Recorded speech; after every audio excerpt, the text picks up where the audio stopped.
Welcome everybody to Speedruns today, the only news show where the headlines don't matter, but the frames do. My name is Jiggy, and I am excited to spend the next few hours with you. Tonight is a Legend of Zelda double feature, but first up, Chaotic Ace tackling Twilight Princess All Fused Shadow, which sounds complicated, but in reality, it's just Link doing some extreme cosplay construction for like an hour and a half. Then we have Moist Goulash here with Breath of the Wild, all Lionels. That's right, all of them. Every Lionel in the game, dead.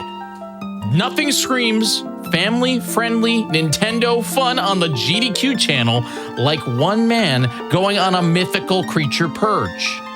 This is the news that really matters, folks. Before we jump into the first run, I just want to say thank you for supporting GDQ Hotfix with all of your subs, your bits, and your gifted subs. Your contributions here help make our show happen, all right? If you're enjoying the show, consider subscribing for exclusive emotes and free viewing and access to the chat during replays. You can also support the show just by sharing the channel with your friends. Without further ado, let's jump into our first story, releasing in the year 2006 for the Nintendo Wii, The Legend of Zelda Twilight Princess with Chaotic Ace. Chaotic, how are you? I'm doing well. Thank you, Jiggy. I am pumped that you are here on Speedruns today. Now, tell me a little bit about All Fused Shadows before we get into it. Yeah, so it is beating the first 3 dungeons in Twilight Princess. To collect each of the fused shadows, each of them give you a fused shadow. We don't get to wear them, unfortunately. That's for Minda later on in the game. And it's pretty unique because it has some stuff that you wouldn't normally see in like some of the main categories.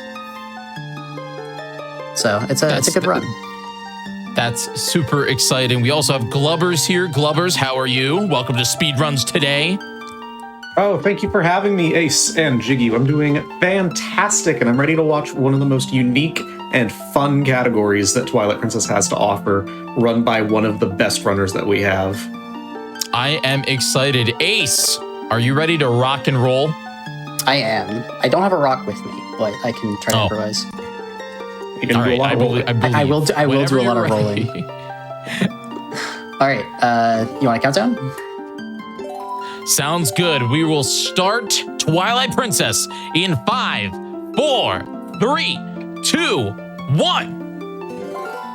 Sweet. All right, so we will be doing a lot of rolling.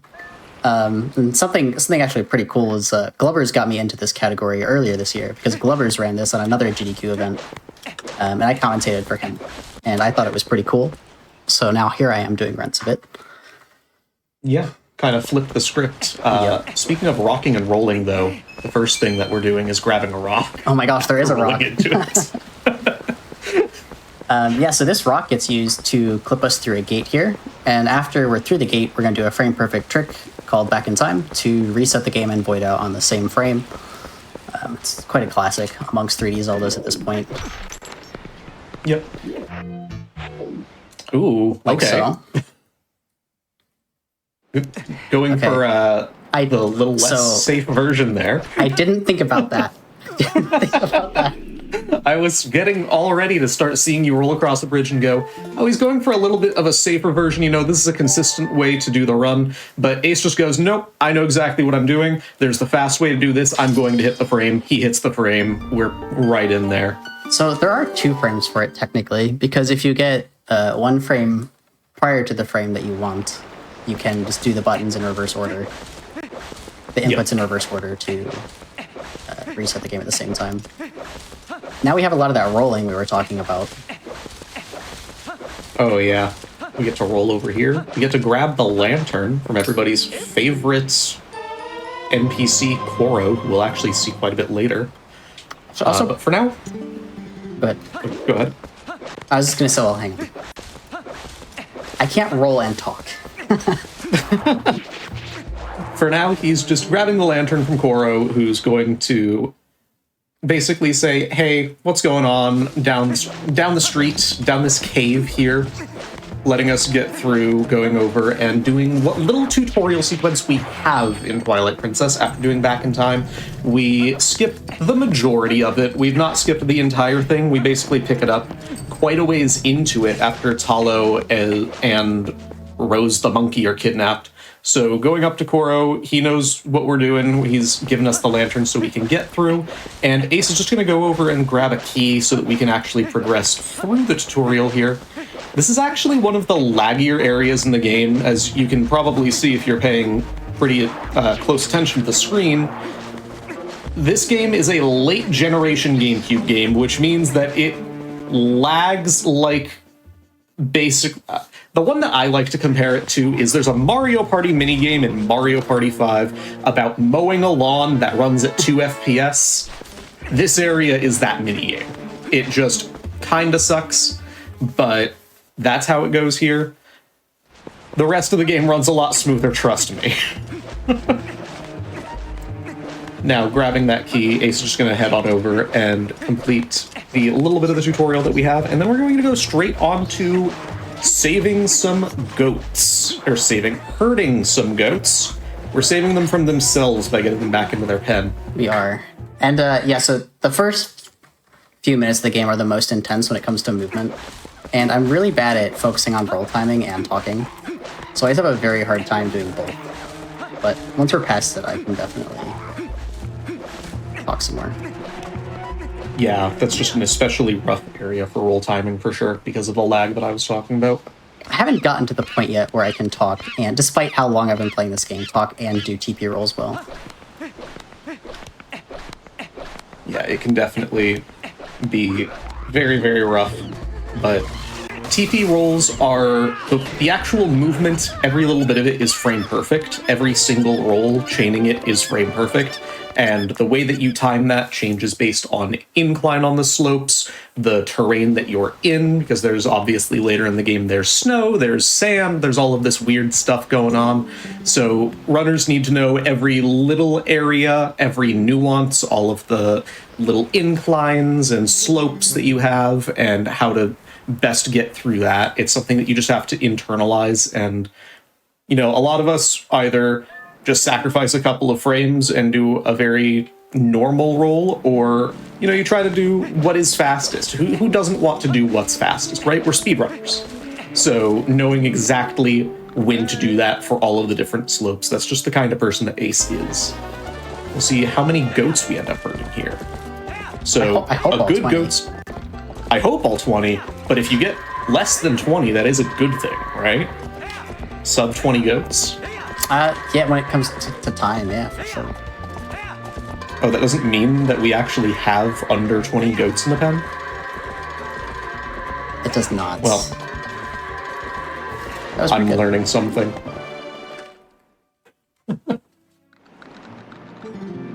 Yeah, so the goats are very, very finicky because their range, like how far they see you and react to you from, is essentially random. It can vary pretty much every single time you herd them.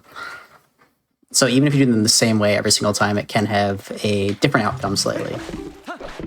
Mm-hmm. Now, one of the consequences of Back in Time here is Bo is in a progressed state that he would not normally be in until after Elden Twilight and after saving Colin from King Bulblin 1, where we would go and get the iron boots to go up to Goron Mines. So instead, we've broken that state. One of the side effects of Back in Time is kind of why Bo's weird here, but we're actually going to be able to get the iron boots about 7 minutes in, which is fantastic. I actually just learned that this gives you TD at a certain point in the conversation. Yep. Anywhere from the 4th through 6th text box, you have proper TD, text cool. displacement to enter Goron Mines. Yeah, so this guy, Go ahead. he's essentially just random rock, paper, scissors, and you want him to dodge or do nothing. Not slap or grab me, as he did. Look, this is part of real life. You have to wrestle your girlfriend's dad in order to win. Oh my gosh. You know, it's part of real life. Oh my gosh. This is fantastic. Okay, so this, like Ace said, this is rock paper scissors. This is an actual game of rock paper scissors. I've never had a first phase bow this bad. Destroyed every time. Oh my goodness. I don't know if I've ever had... There's another phase where it's slightly skewed against you, rock, paper, scissors. Yeah, that one's supposed to go well, generally. It's fantastic.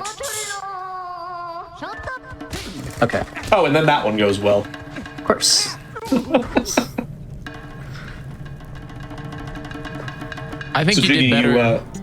I was gonna say I think Ace did better than Travis Kelce did, last week. I don't know the story there. I mean, Travis Kelce clearly won, but I heard you did better. I think you did better.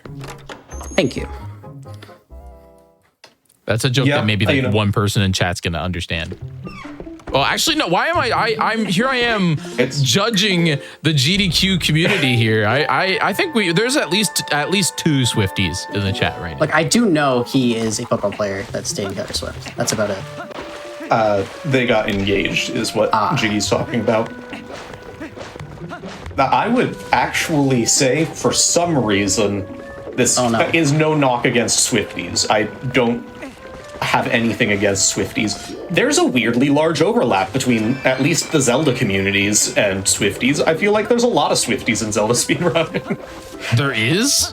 Wait, no, that's something that I did not know. I did not know that the Zelda community and Swifties had a major overlap. Dude, I have like multiple group chats on Discord that pop off whenever Taylor Swift does anything. And I'm like, guys, we run like Breath of the Wild. What?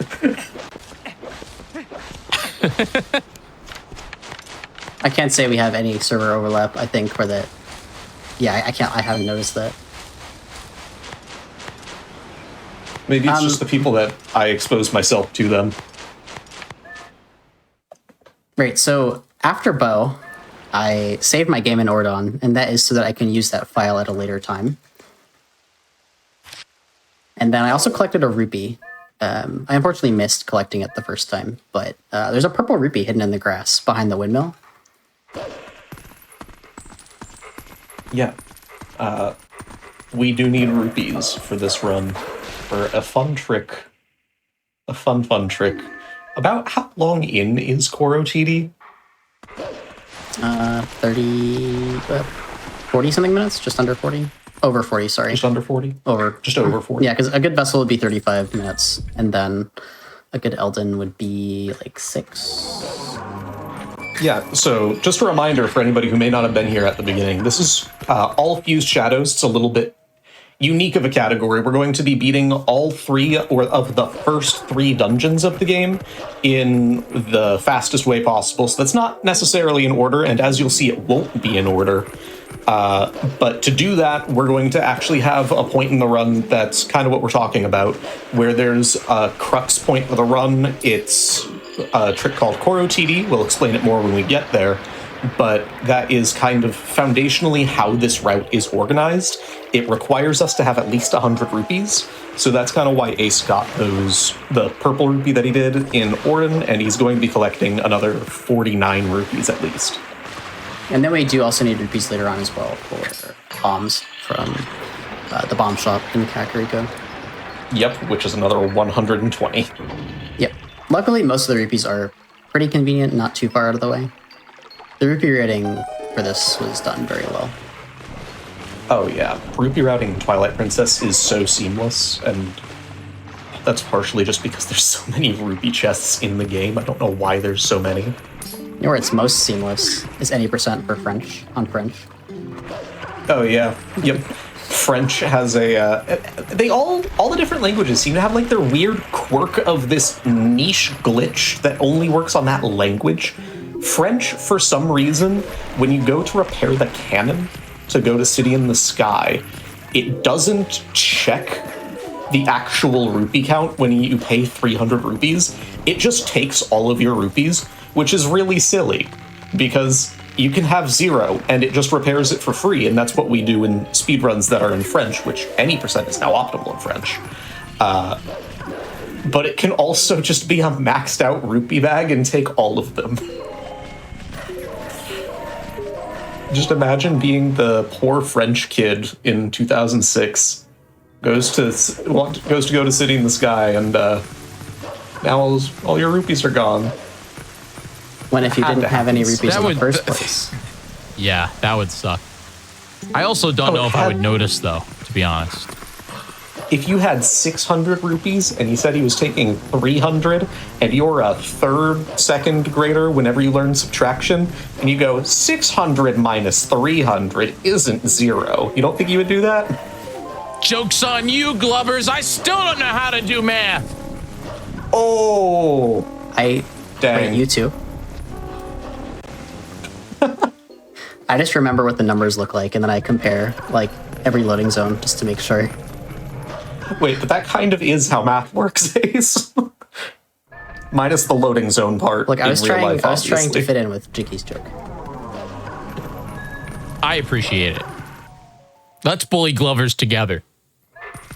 Dang. I just did a fist bump. You couldn't see it, but... So the section I just did, there wasn't really anything too exciting about. Mostly just tutorial section about learning how to use the wolf. There are a number of 1 frame, 1 second time saves throughout it that are essentially like the timing for the input is consistent, but it's 1 frame and everyone pretty much just mashes for it. So either you get some of them or you don't. And then here we have a trick called Sword and Shield Skip. I don't want to go and collect the Sword and Shield from Ordon. Actually, I don't think I even can because of Back in Time. I do have a Sword and Shield on my back, but it doesn't register as them being in my inventory since I got them from Back in Time. And Midna up here tells you to go get the Sword and Shield. So we use Hugo to skip the trigger of Midna telling us to do that. Like so.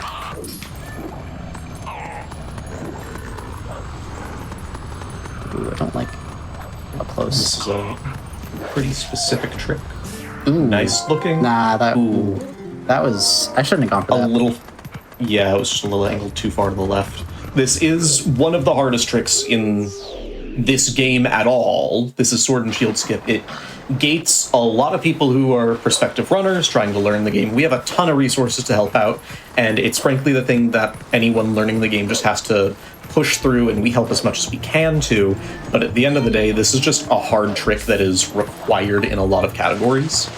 So barely missing it like that, not too surprising. A little annoying, but it happens to everyone. You can't really knock him or anything for that. That's very, very normal. You can get it with him that far left, but you just have to adjust your timing very well, and I did not do so quite as well as I needed to. I skipped Pokemon Sword and Shield too.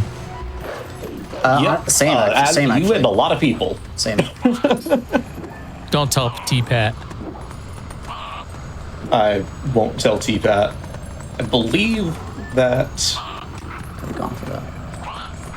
If I remember right, T-Pat's run at PAX is Scarlet Violet, so I think it'll be okay for now. Okay, so that was what it should have looked like the first time. You attack Hugo while he's in roughly a rough area, and then Hugo flies backwards, and while Hugo is flying backwards to the air, you attack Hugo again with pretty precise timing, so that way you get enough speed and height to jump over the trigger of Midna telling you to go get Sword and Shield, and you hit the trigger for entering the Twilight. Mm-hmm. And that was a very textbook Sword and Shield skip. Ace is performing very, very well right now. That first one even still looked very solid. It was just ever so slightly off on the timing, which, as he said, it gets more precise the further angled left you are. The same thing is true if you go further to the right. Now we're in Farron Woods. This is the last tutorial sequence that we have. This is us getting our Midna charge attack tutorial. So after we run over to Midna here, she's gonna say, "Hey, what's the hold up? Just hold the B button down, and I'll put my hand up." And bam, Midna charge attacks. Now we're gonna use them for the most complicated thing that they're used for. Killing bugs. Kill it. Well. Oh, yeah. Right. There's Fair and Twilight. I was thinking early Master Sword, but we do have honestly a very fun Twilight sequence. I really like Fair and Twilight. I like it when the gate bugs cooperate. Otherwise, it makes me sad. The gate bugs suck, yeah. They're not exactly our friends all the time. Yeah, so some of these bugs I'll be killing and not actually collecting the tears for. That is because I'm going to backtrack through this area. Well, not backtrack, but come through the area again after getting the Master Sword very shortly. So what I do is kill them and then collect the tears later so that I don't have to actively wait for the tears, for the bugs to become tears right now. Mm-hmm. That's actually one of the changes between the GameCube and Wii version versus the HD release on the Wii U 10 years later, is we have to wait for the timer of these tears to be able to collect them in the first place, where HD gets to collect them once they spawn. And because of that minor difference, what GameCube routes and Wii routes will do is, like Ace said, come back later, so we're not waiting on the timer for every individual tier. These are the gate bugs I was talking about. They can be very annoying. Essentially, if you target them, they move. So it can make it hard to kill them. Yeah, those are our favorite bugs.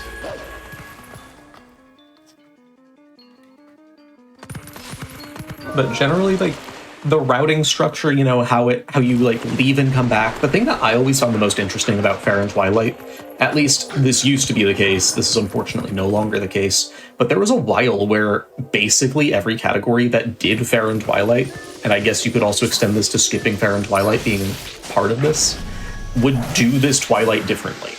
Because they would want to do something different for the sake of collection or ordering, because they wanted to end it in a certain area, a ton of different things like that, and it's really, really cool.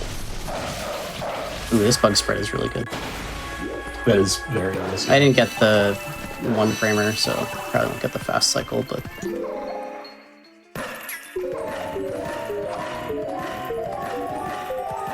Let's see here. Yeah, I could go for that. Yeah. So... Go ahead. I was just going to say that leads us up to early Master Sword here, which I'm assuming you were going to explain, so go ahead. We were on the same page. Yeah, so this is the trick Glubbers was just talking about a moment ago, where you use the Minna charge with this messenger, and you lure it in a specific way and then Minna charge it, like so. Like that. And it lets you jump out of bounds. Very nice. You can do it slightly faster than that. That was actually pretty fast. What you can do is... So before I lured the messenger over to the right side, I lured the messenger to like a spot on the left to get it close to the wall. You can do the trick with the messenger on the left where I lured it to initially, but it is a little bit trickier. But it's like 2 seconds faster, I believe. Yeah, actually, I think it might be like over 2. I think it's around 2. If it's not 2, it's like 2.2, 2.3 to do it from the left side.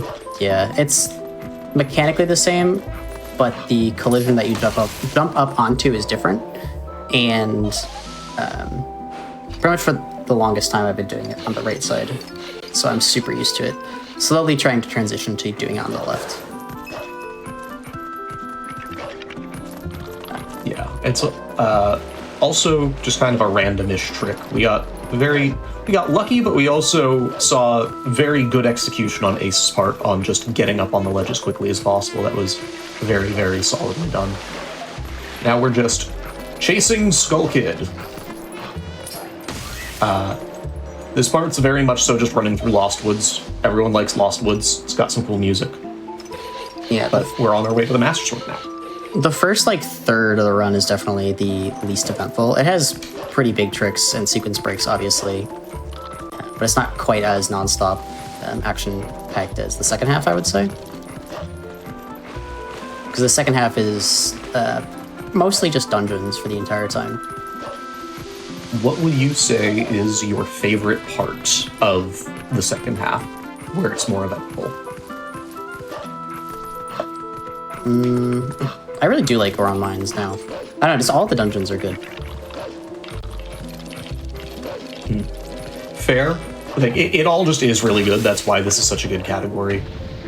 But if I had to pull one thing, there's just some tricks that we'll see. Goron Mines is super cool. We're gonna get to see Kitty Climb. I love Kitty Climb. I do have a little bit of a love-hate relationship with Goron Mines, just because I feel like the movement is so hard, and I always struggled with it for so long. Unfortunate. I actually think the first 3 dungeons in this game are actually a little weak compared to some of the later dungeons in this one.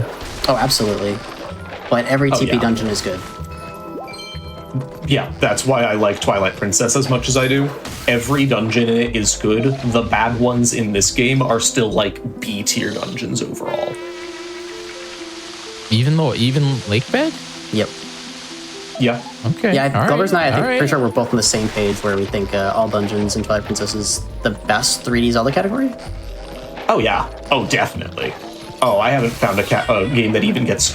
I haven't found a 3D game that gets close. I'll be real. I've been having a lot of fun with Minish Cap in a similar. I'm getting like that similar itch while playing it, while I'm just having the big grin on my face. But Oh, see, Glubbers, there's one thing about the Minish Cap that I don't like. Do you know what it is? It's actually the reason why I will not run that game. Okay. What is it? Is it a glitch or is it a casual thing? I don't know. You have to the Minish Cap. There's a literal like hour-and-a-half section that is just about books and a library, and it's so boring. Doesn't that take like 5 minutes in a speedrun? Yeah, the glitchless run is like 2 hours 15 minutes.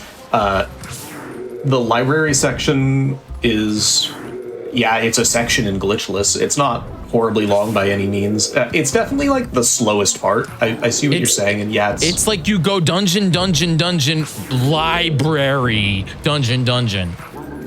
Yeah, It ruins me. I can understand that. Capcom loves books so much, and I don't like any of them.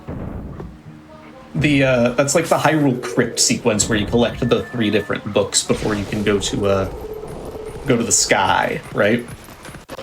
No, no. You need to collect books in order to get the Pegasus boots. I think it's like you get the Pegasus boots and then. Yep. I'm trying to remember why do you go to the library? Why do you go to the library? I don't even remember. I know you need to go to the library to like reclaim the library books in order to keep progress. Yeah, I don't run glitchless, so I never set foot in the library. If you use glitches, you don't do it. Mr. Minish Cap's in the chat. It's TGH is here. Thank you. Flippers. Yeah, we skip flippers and power bracelet in glitched categories. Do you do the ocarina glitch? Is that how you get through it? Yeah. Nice. Hey, look, Master Sword. You know, like IRL. Yeah, I also read books to get flippers. We have the Master Sword. We do. It's neat that you just get this. You kind of just grab it. Yeah. Link really just walked up and took it. So this is very nice to have. Having this very early on lets you teleport far earlier than you're supposed to. We can also use this to get into a number of places we wouldn't normally be able to. One of them is going to be a lake bed earlier than we should. You also need... I was just going to say, you also need the warping ability with Midna to even escape from the Master Sword area, so it is very nice that it gives it to you. Yeah, my favorite neat side thing to talk about is, did you know that you are not given the ability to warp by the Master Sword? You are given the ability to warp by a separate flag, which in the randomizer we call the Shadow Crystal because that's the thing that Midna holds up there. It's an entirely separate flag that's just also set during that cutscene. Has nothing to do with the Master Sword. Very cool. I did not know that.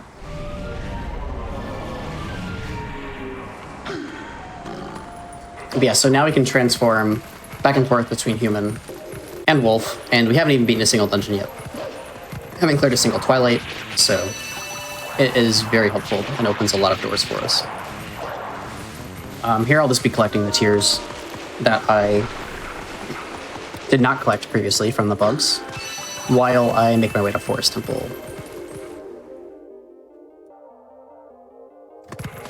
Forest Temple has our favorite item, the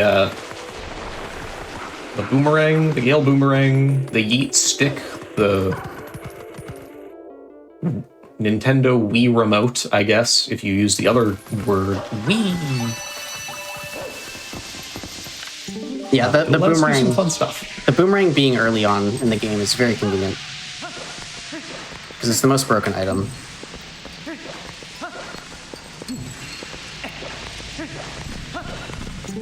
Here, we can just use the lantern to get through the mist instead of waiting for the monkey, because that would suck. And actually, the Master Sword allows you to do that. Oh, whoops. Yep. I tried to skip this text box. You can skip Ruby text boxes by remaining mid-air for a certain period of time after actually collecting the rupee. So I tried to jump attack it and just kind of failed to. You can also do it with stuff like side hopping, backflipping, but jump attacking is oftentimes most convenient. Actually, I don't know if you can with backflipping. I don't think backflipping keeps you airborne for long enough. I don't know. I kind of want to try. I know that back hopping with the iron boots is too little, but I feel like a well-timed backflip might be able to. You can back hop as wolf. Yes. That works. Yes, you can. These are the last two bugs, but I'm actually not going to collect them right now. I'm going to go into Forest Temple first, and we're going to get the boomerang. I'm going to do back in time again here. It's going to look quite different this time. Yep, it's my favorite part to talk about. Looks good. Yeah, that should be good. If anything, my angle's too far right, and I jumped too early for it. Your angle should be, you're fine. Probably one of my favorite things to talk about whenever Twilight Princess gets shown off here. We're doing back in time again for the sake of doing a thing called early boss fights, which early boss fights is a flag in memory that when we load into the King Bulblin fight, as we're doing right now, it's the flag that when you die casually after having watched a cutscene that knows that you have progressed that cutscene completely. We do the same thing by skipping, but if we do that while we're resetting, it skips the cutscene and persists the flag that we call EBF, or early boss fights. A really silly consequence of that, or I guess convenience of that flag, is that at this point in the game that you're in the Forest Temple, you wouldn't be expected to have done any boss fights yet, right? So they decided to do a little tiny memory saving measure and use the exact same call for the number of monkeys that you have as the number assigned with the actual boss fight, like what boss fight is being skipped. So right now, in memory, the game reads, this value's 27-ish. It actually depreciates slightly, and it's not consistent what number you end up at. So as we go through this next door, it's going to say, you have 27 set here. This is the number of monkeys you have, but you need 4 at max here. So 27, we'll just say that you actually just have 4 monkeys. And we have 4 monkeys. It is very convenient. Because otherwise you'd have to go... Convenient and so silly. Yep. Otherwise you have to go collect all the monkeys. Also, I'm voiding out intentionally here. If I don't void out here, then there's a fight I'm going to do after getting the boomerang that will be basically almost impossible.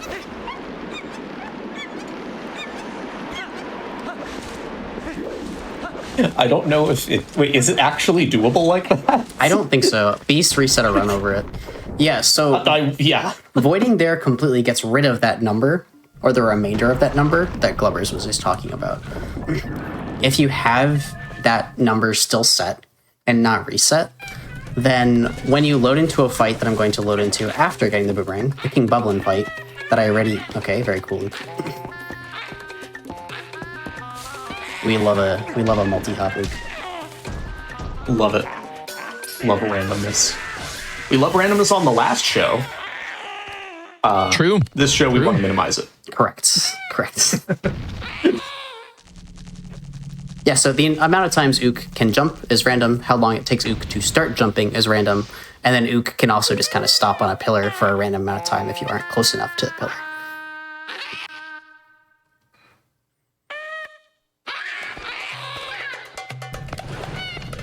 This is the jumping stick. Yep, the yeet stick. Throw ring and go wee. We don't use it until...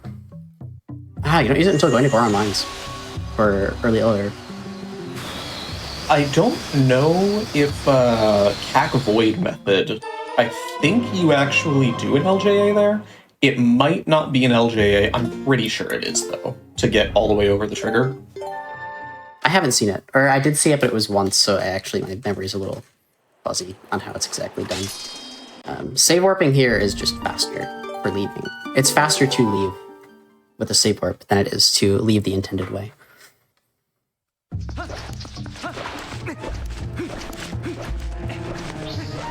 Yep, and a little bit unique routing here. We're actually not going to be beating Forest Temple right now. I know everyone here wanted to see everyone's favorite boss, Diababa, who everyone remembers, right? Not forgettable at all. We're actually not going to beat the Forest Temple right now, though. We're going to get one of the actual most memorable characters in this game. It's Uku. And then we're gonna leave. Yeah. Jiggy, how do you feel about Man Chicken? Uku exists. I think Uku is not as bad as Tingle. Is that a hot take?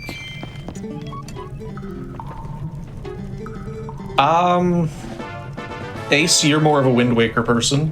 How do you feel about that statement? I can't say I have any strong feelings about either of them. They both help me out in my speedruns to various extents, and for that, I am grateful. They do. Thank you for the tuner. Thank you for the ability to warp. From just about anywhere. Really funny. I found it really funny that they gave us Feror's wind, but no magic, so they made it a chicken. Just collected the final tiers for Fair on Twilight now. So I'm going to now go to Kakariko and actually do the back in time trick I did before to do that. I also just got a 1-frame backflip there. Just skip the text box. Saves a few seconds. So yeah, I'm utilizing all of my save files to do back in time these different times. This is the last time we'll do it. I'm going back to the previous save file, which is at the start of Forest. And then I saved another save file after Forest. Okay, cool. Correct frame. So now I'm going to do the same trick I did before, where I'm going to void out and press start here. And then I'm going to load the file that I saved after Forest. And this will bring me to the King Bublin fight with the save file from post-Forest. And if you beat the King Bublin fight, then you will be in Kakariko. This fight is also very annoying. I am the one person who doesn't get annoyed by this fight. I will be this fight's only defender. It's kind of fun. I think it's cool. I think it's kind of cool that you fight Shrek. Yeah. We have 2 defenders. Thank you, Jiggy. Well, so trying to go for an optimal time and having to deal with this fight is not fun. No, it isn't. So at the start of the fight, he can go left or right, and you can realistically only really prepare to go left or right. It's very hard to be able to prepare for both, or even have any scenario you can put yourself in to be able to follow both movement patterns equally as quickly. So it's essentially a coin toss at the start. Yeah, but that was also a very good fight on your part, Ace. Now we're in Kakariko. So we're about to do Elden Twilight, right? Yes, and we're going to take a break after I get the vessel here. because this run will be over a certain length. In Sounds about, good. yeah, 30-ish seconds, I want to say. Roughly, give or take. I'm going to kill these messengers and then collect the vessel. Yeah, just a good break point between what is the early game and what is going to be a fun dungeon rush when we get back. Yep. So I will... Definitely something to stick around. I will leave the game up after I get the vessel and not advance any text boxes, and that is where we will pause. Right here. Fantastic. All right. We're going to take just a short break, and when we return, we'll continue with this incredible Twilight Princess all-fused shadows run. But during the break, I need you all to go on an adventure of your own. I want you to head on over to youtube.com/gamesdonequick, and I want you to check out all of the incredible content that we have over there. We have some really awesome shows. You can catch up on all the special events as well as the hotfix shows that we have going on every week. I also think you should go over and check out gdq.gg/hotfix so you can check out what's going on for the rest of the week. Go do that during the break. We'll be right back. Welcome back, everybody, to Speedruns Today. We're going to jump right back into this Twilight Princess All Shadow Fusions run. Are you ready to rock and roll there, Chaotic Ace? I sure am. All right, whenever you're ready, count us in. All right, no rocks this time, for real. Yeah. 3, 2, 1, go. All right, if you're just rejoining us here, this is Twilight Princess All Fused Shadows with Chaotic, Ace, and Glubbers. Where are we going? What are we doing? What's going on? Yeah, so we just got the Elden Vessel. We have not beaten any dungeons yet. We've done setup. We've beaten Fair and Twilight. We have the Gale Boomerang. We have the Master Sword. And we are now going to clear most of, but not all of Elden Twilight. Yeah, this is probably the most unique way that Elden Twilight gets completed, and it'll make sense why we're doing what we're doing, but we're actually splitting up completing Elden Twilight for the sake of getting into Goron Mines.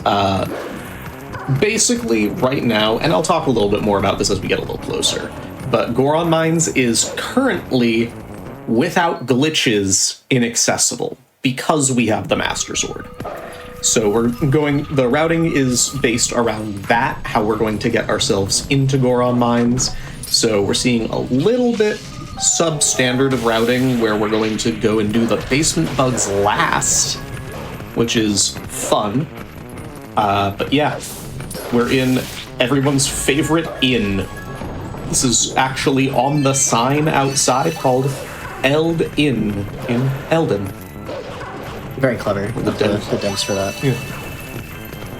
Yeah, so the basement bugs that Glubbers was referencing are the bugs that are at the bottom of the well and in the basement of the sanctuary. And I think just about every category, at least that I've run, you would go and collect those first, as he had mentioned. But we will be collecting those after we've beaten 2 of the dungeons, actually. Yeah, 2 of them. No, just 1. Sorry. Goron Mines. Yeah, Goron Mines, then we'll complete them or complete the Twilight, get our bombs from Barnes, and then go do the other 2. Yeah, so Twilight consists of lots of very small tricks to try and kill bugs as quickly as possible. You can usually manipulate them in some kind of way to kill them very quickly. The biggest trick in this Twilight is coming up here in a moment, where you actually skip needing to go into the bomb house and blow it up.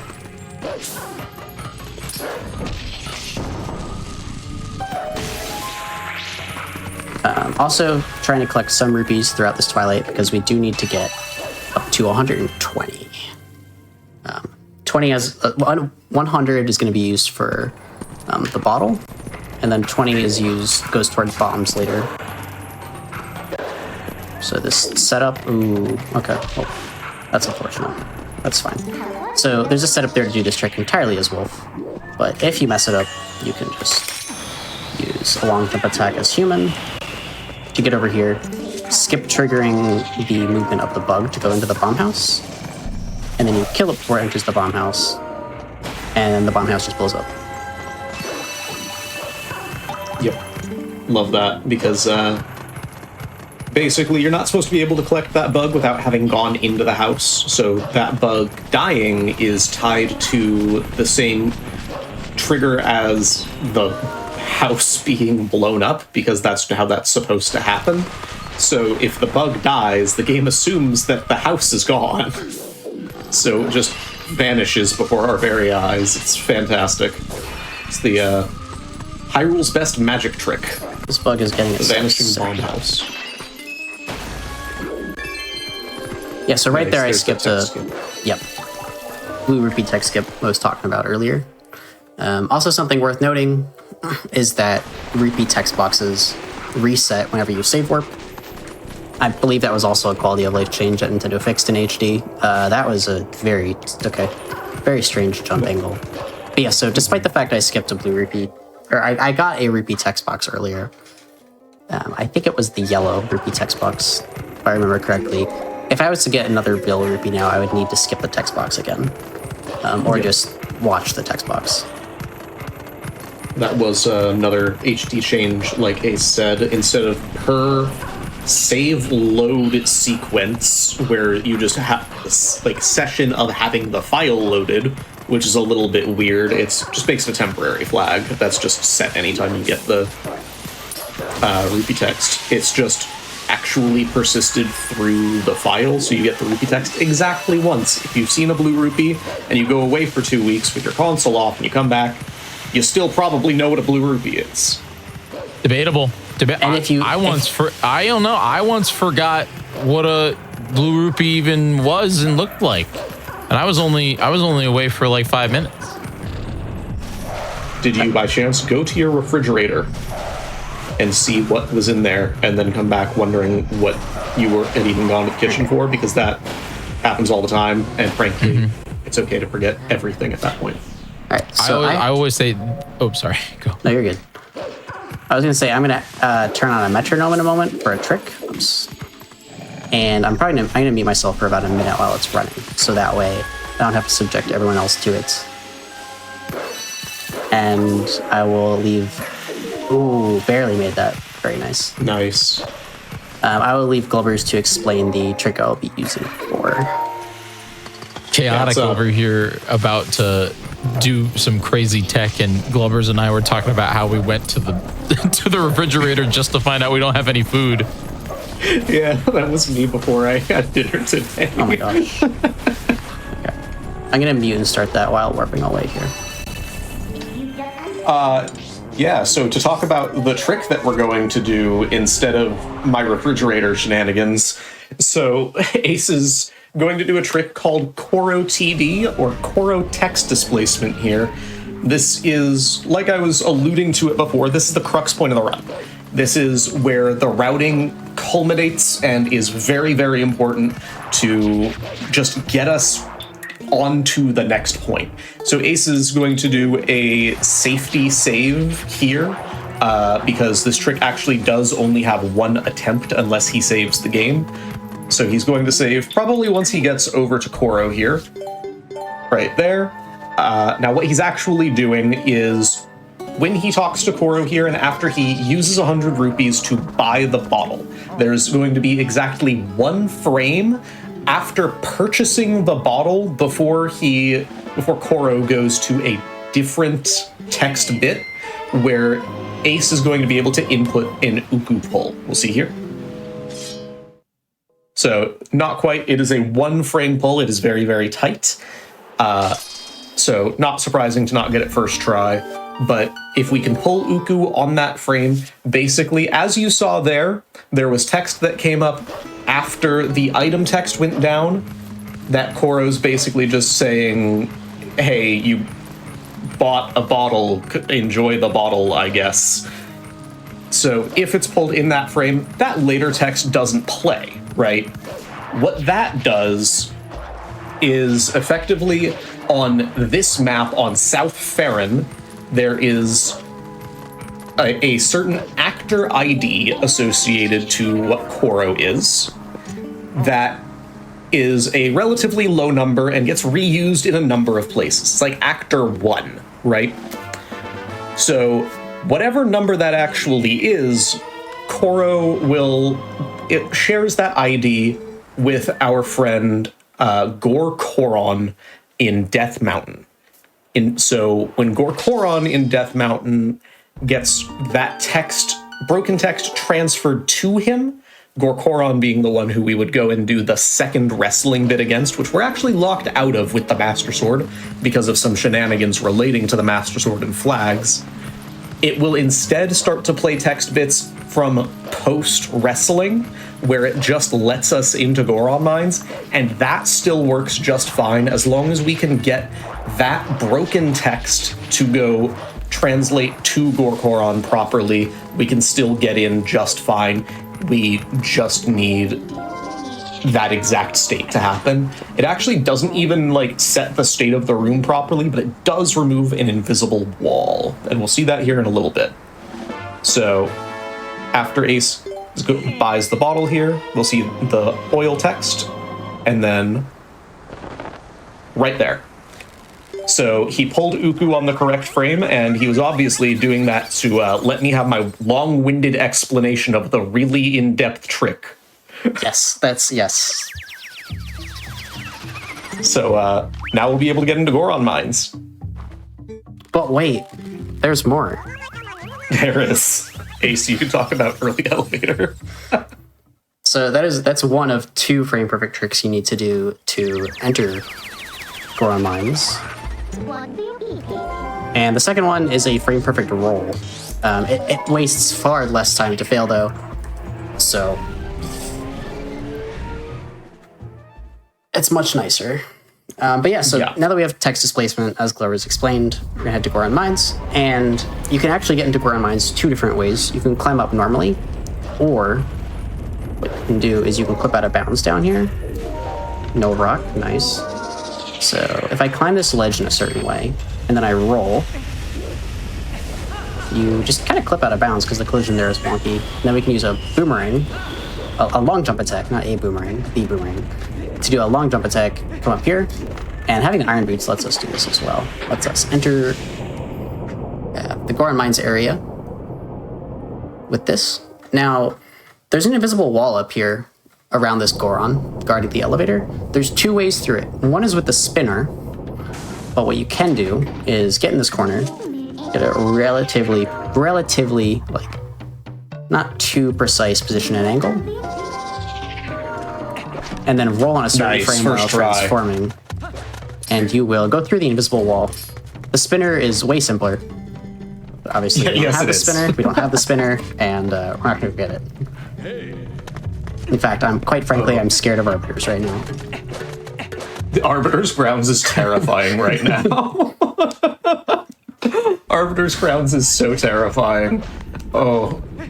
Did you have anything that you wanted to talk about, or do you want me to segue into the terrifyingly precise trick until we get to Kitty Climb? The Arbiter's trick? Yeah. Go for it. So, we got the biggest time save in Twilight Princess in the past 12 years this last weekend. Woo! And it is... Hype in the chat, let's go! It's also one of the coolest. It is very cool. It's very cool. We can skip every Poe in Arbiter's Grounds. It's fantastic. It is on the order of less than 1,000th of a unit in precision to walk along a seam, and then it's frame perfect and random. It also saved 9 hours in low percent. Yeah, it saved 9 hours and 40 minutes in low percent. This right here is a not very precise, but you can skip 3 separate rooms by just performing a series of actions here. And I'm not too precise. Oh, nice cutscene. So that's called Kitty Climb. I forget why it's called Kitty Climb. I think it's an acronym, and I think you know what it is, Glovers. I do. But it's semi-precise set of actions to just skip 3 rooms there. It's very nice because it skips one of the slowest rooms in the dungeon, and it saves a lot. And we like time save here. We're a big fan of that. It saves 2.5 minutes. It's great. And it's useful in every main category? Outside of... Every main category that goes to Goron Mines. Yes, correct. Other than glitchless, of course.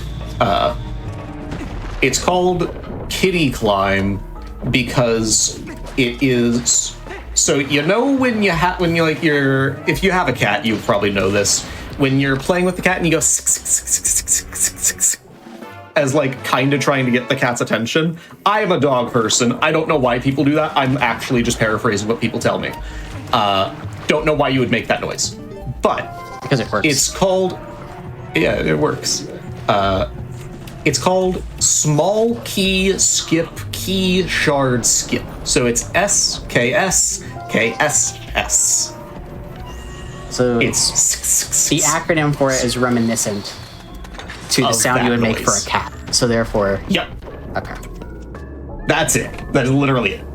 All right. We did some cool stuff. We clipped through a gate as the wolf. Now we're rolling. Not a lot of rocks still, but no, you skipped the rock earlier. That was the random rock. Right. Oh yeah.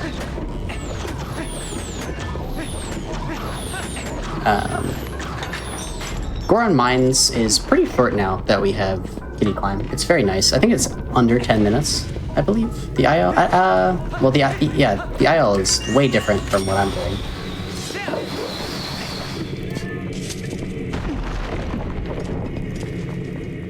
Oh, Goron Mines ILs are really cool.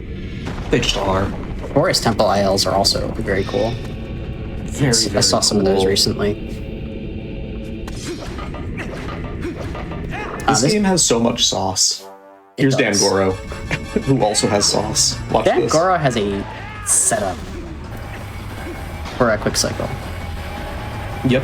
And we're going to get good RNG because this is a showcase, and RNG never goes poorly on a showcase, right? It hasn't Never. This is Speedruns today. We've never had bad RNG here. We got bad RNG, Jiggy, I'm sorry to say. Debatable. There's not a second run to compare it to, so therefore this is actually the best RNG that's ever been shown on Speedruns today. Just saying. True. Oh, you are spitting facts. There's always some loophole if you want to find it. It's my job. To find loopholes. I feel like that's most jobs out there. Honestly, I'm going to agree with that. So yeah, there's a setup there that lets you throw the Goron into the lava. Well, actually, you throw the Goron into the lava, and then the Goron falls into the lava twice with one throw. And then if you get lucky, you can get a very quick stun for the third throw into the lava. Didn't get lucky with it, unfortunately, the way the Goron bounced. Took him too far away from where I was, so I could not stun him while he was bouncing, but it doesn't waste a ton of time. Now we have the bow. This is easily, like, the coolest bow in any Zelda game, in my opinion. Oh, yeah. It controls really well. Like, honestly, if you wanted to compare it to another bow, it's rivaled with Breath of the Wild, which is a fantastic game, and we'll get to see that in a little bit, too. But this game does a fantastic job with the bow control for how old of a game it is, too. I think part of that, the opinion of mine comes from like just the casual experience with using the bow and like sections like the Bubbling Camp before Arbiter's Grounds that were just so much fun. Oh yeah, sniping the little towers. Yep. These are rupees for the bomb bag that we were talking about that we're gonna get. Very convenient that there's a 50 rupee chest there. I need 1 rupee. I know where I can get it. Yeah, there's a few places where rupees will be available to you. I do feel like I've skipped over some movement-related tech. Something kind of cool that helps speed up movement in a lot of different rooms is DF walking, which involves holding L when you start. Hello there. I like the holding L. Hello there. It involves holding L when you start walking before you start rolling. It makes Link accelerate slightly faster. Ooh, this could work as long as I get up attack at the right time. I can get a rupee here, I'm pretty sure. There's a rupee. I was actually thinking, like, right out... Oh, you're not going to do the flaw shot. There's usually a rupee that drops on the right side. Boxes here. Oh, yeah.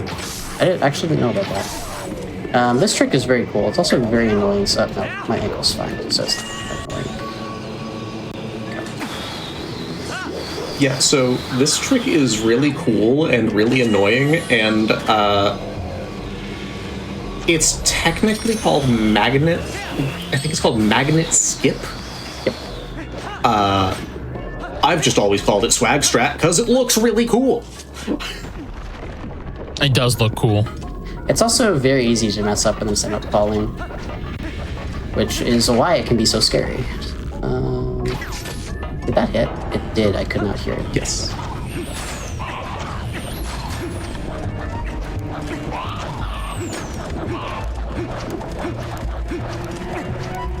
Ooh, Virus. Fast Virus is fun. It is. Other words that start with F. Virus was completely vanilla up until some point last year, where someone discovered that you could pick up the chains without needing to reshoot Virus's head. Oh, whoops. Yep, and it's called Fast Provided I Virus. am actually able to... Okay, well... Alright, so... So Ace actually wants to be at a specific arrow count here. It's a manipulation for the rest of the run. That's why he was shooting those arrows into nothingness there. Yes. Because he's that confident that he's not going to mess this trick up. It's like a 10 frame window for regrabbing here. So you drop it, and then when his arms are at a certain point in the roaring animation, you pick it back up, and then you just pull it back down again without needing to shoot his crystal. Very convenient. Oh my gosh. Also, with it being 10 frames, I have messed it up far more than I care to admit. Me too. It's a weird 10 frames, okay? It also has such a good visual cue, though. Like when the arm just goes above horizontal. It does. It's very scripted, but it's also the kind of thing that is so free-sounding that I didn't really practice it before I tried putting it in runs, and I definitely messed it up. Like, wait, where's the timing? It's 10 frames, and it's still a third of a second. Yeah, it's one of those things that's like, oh, it's free, I can just wing it. And then you realize, like, okay, maybe I should have practiced it a little bit before.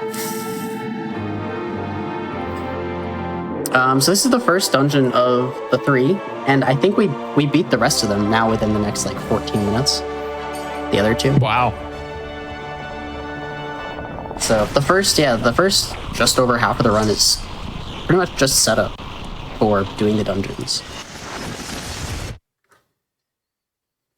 Yeah, we are about an hour into the run, and we've finally completed one dungeon, and we said we're completing 3 of them. The estimate's only another 25 minutes, so we're gonna hop straight to it. We're gonna have a lot going on for the rest of this. Also, my time and the record are so optimized that you don't even save for core OTD, the frame perfect trick that I missed twice, I believe. If you just miss it, you just reset. Like, you can't afford a time loss like that. Twilight Princess categories are very optimized, especially shorter ones.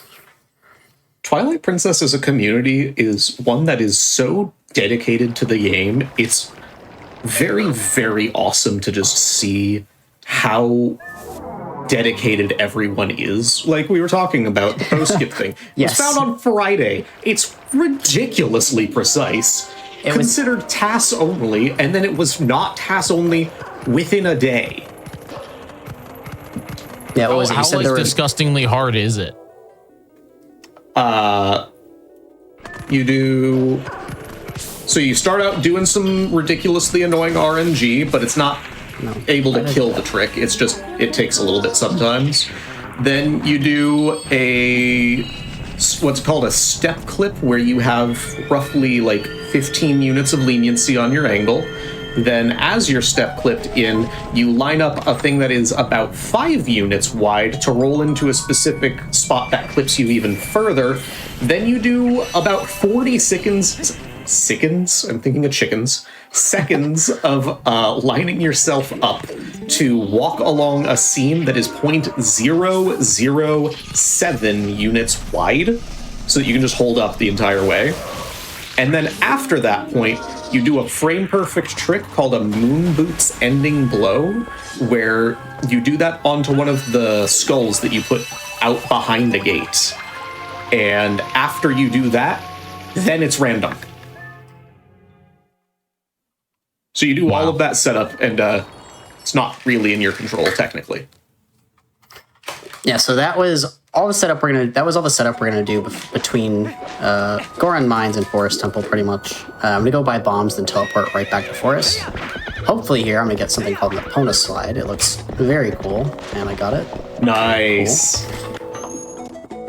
Yeah, so if you backflip off Epona, or if you let go of R, and then press A 1 frame after letting go of R, you get that. That happens. It's a very fun trick to mess with. It's also very fast. I always liked how just absolute of a unit Epona is in this game. Like they just made her massive. Is Epona the unit, or is Link just a tiny boy? Jiggy, do you know how tall TP Link is? I mean, I don't know. I just assume everyone like 5'6". is that short. I think someone did. He's like 4'11". Oh, really? It's okay. He's under 5 foot. I feel like we should no longer measure things in feet or like what's the one from Imperial? What does the Empire use? In inches. Does the Empire use inches? No, we use feet, inches. What's the Empire use? Centimeters? Kilometers. Metric? I think they use the kilometers. We should just measure everything in Eponas. How many Eponas is this? Ooh. I think that was my best joke all night. I think that was it. I think that was my best joke. It's like how Mario 64 sometimes measures things in Marios. That's true. That was some horsing around. Aha! All right, I'll stop talking for the rest of my run. All right, so what's coming up next here? I'm gonna leave you to All right, commentate. everybody, time to Breath of the Wild. Everybody, we're gonna fight some Lionels.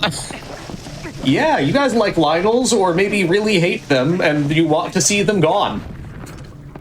We are going to purge all Lionels. And when I mean we, I mean Moist. Moist is going to purge all Lionels from the Hyrule.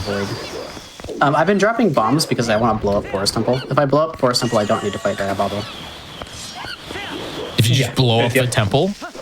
Yeah, if you drop enough bombs, the temple itself blows up like the bomb shop did, or the bomb house did.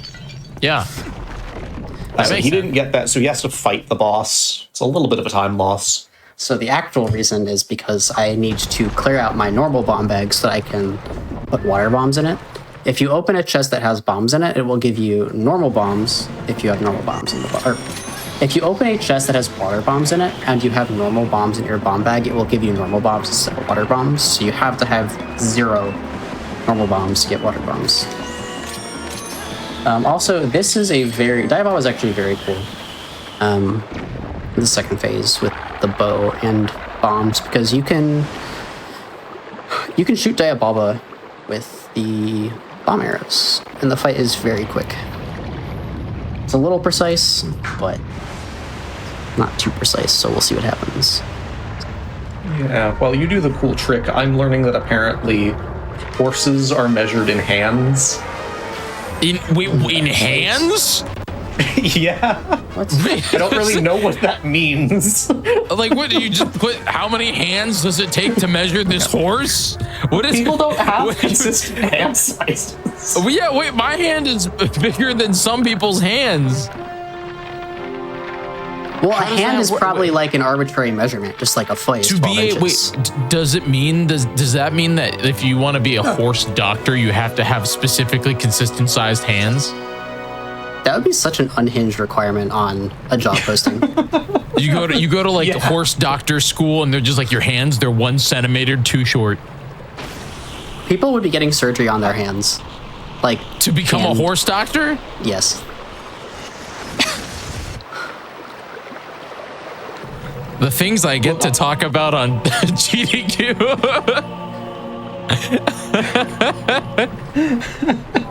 All right, so we beat Forest Temple, I think, just under 6 minutes after beating Goron Mines, if it's a good segment.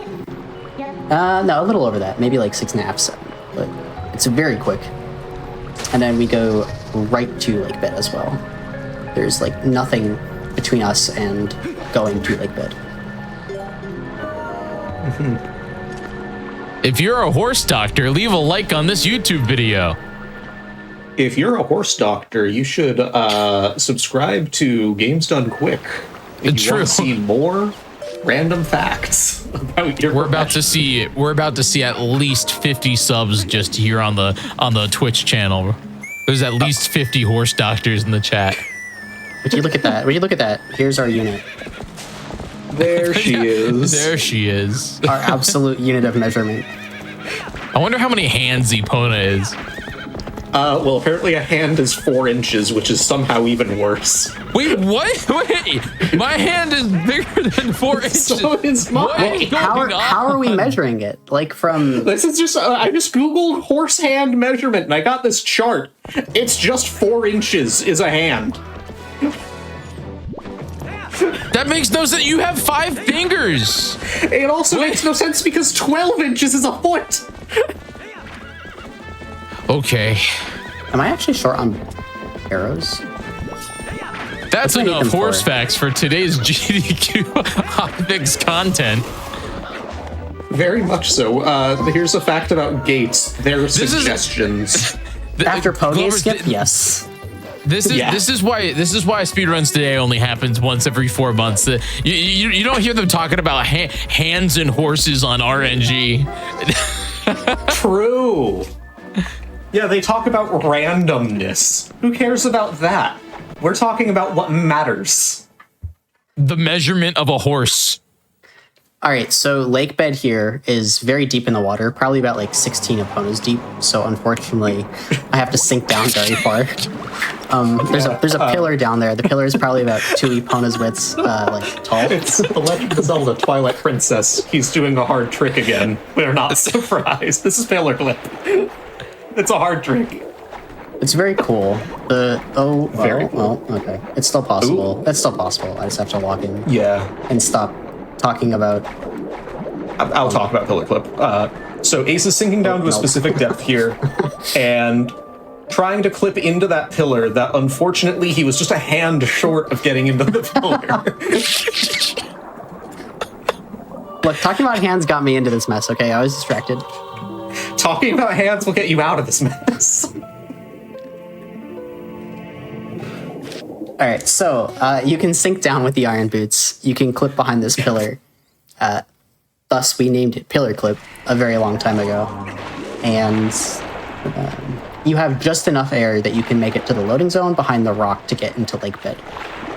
After you make it into Lake Bed, you do not have enough air to make it through the tunnel at the start, but because you have the Master Sword, you can just save warp, and it'll put you past the tunnel.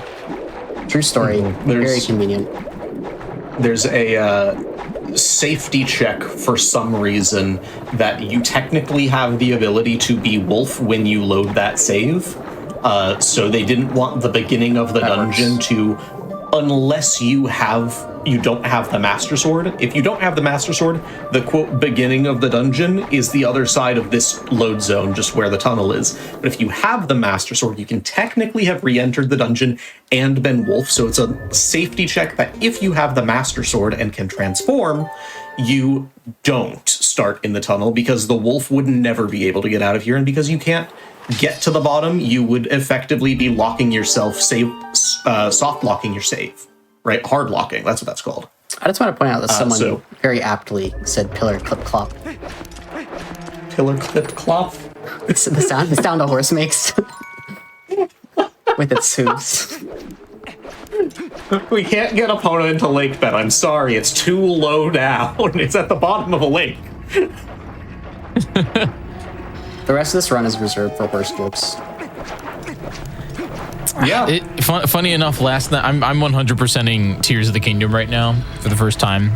It's quite enjoyable. I'm doing it on Switch 2 with the GPS, and I did in fact build or attempt to build Epona Airlines last night to get Epona into the into the forest. How did that go? What did you use for It did Epona not go well. Airlines? Let's just say it did not go well. Oh. Epona plus airlines don't mix.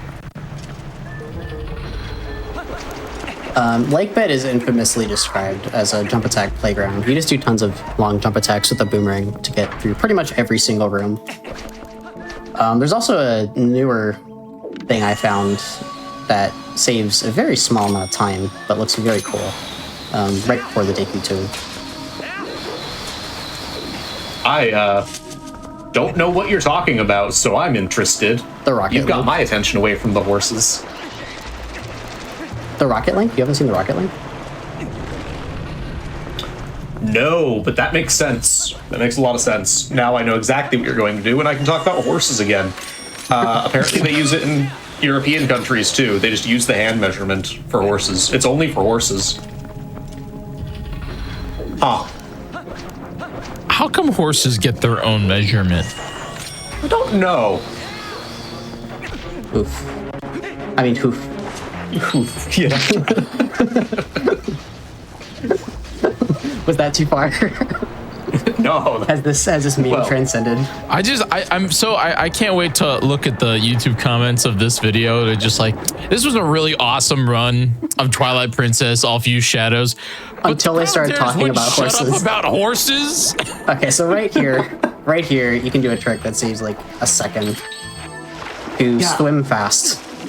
Oh, I've never seen it move you horizontally like that. That is so cool. That's Wait, cool. like that's actually really cool. Yeah, so what happens is you use a bomb, you swim with a bomb water. You swim with a water bomb in your hands. You're not supposed to be able to do that.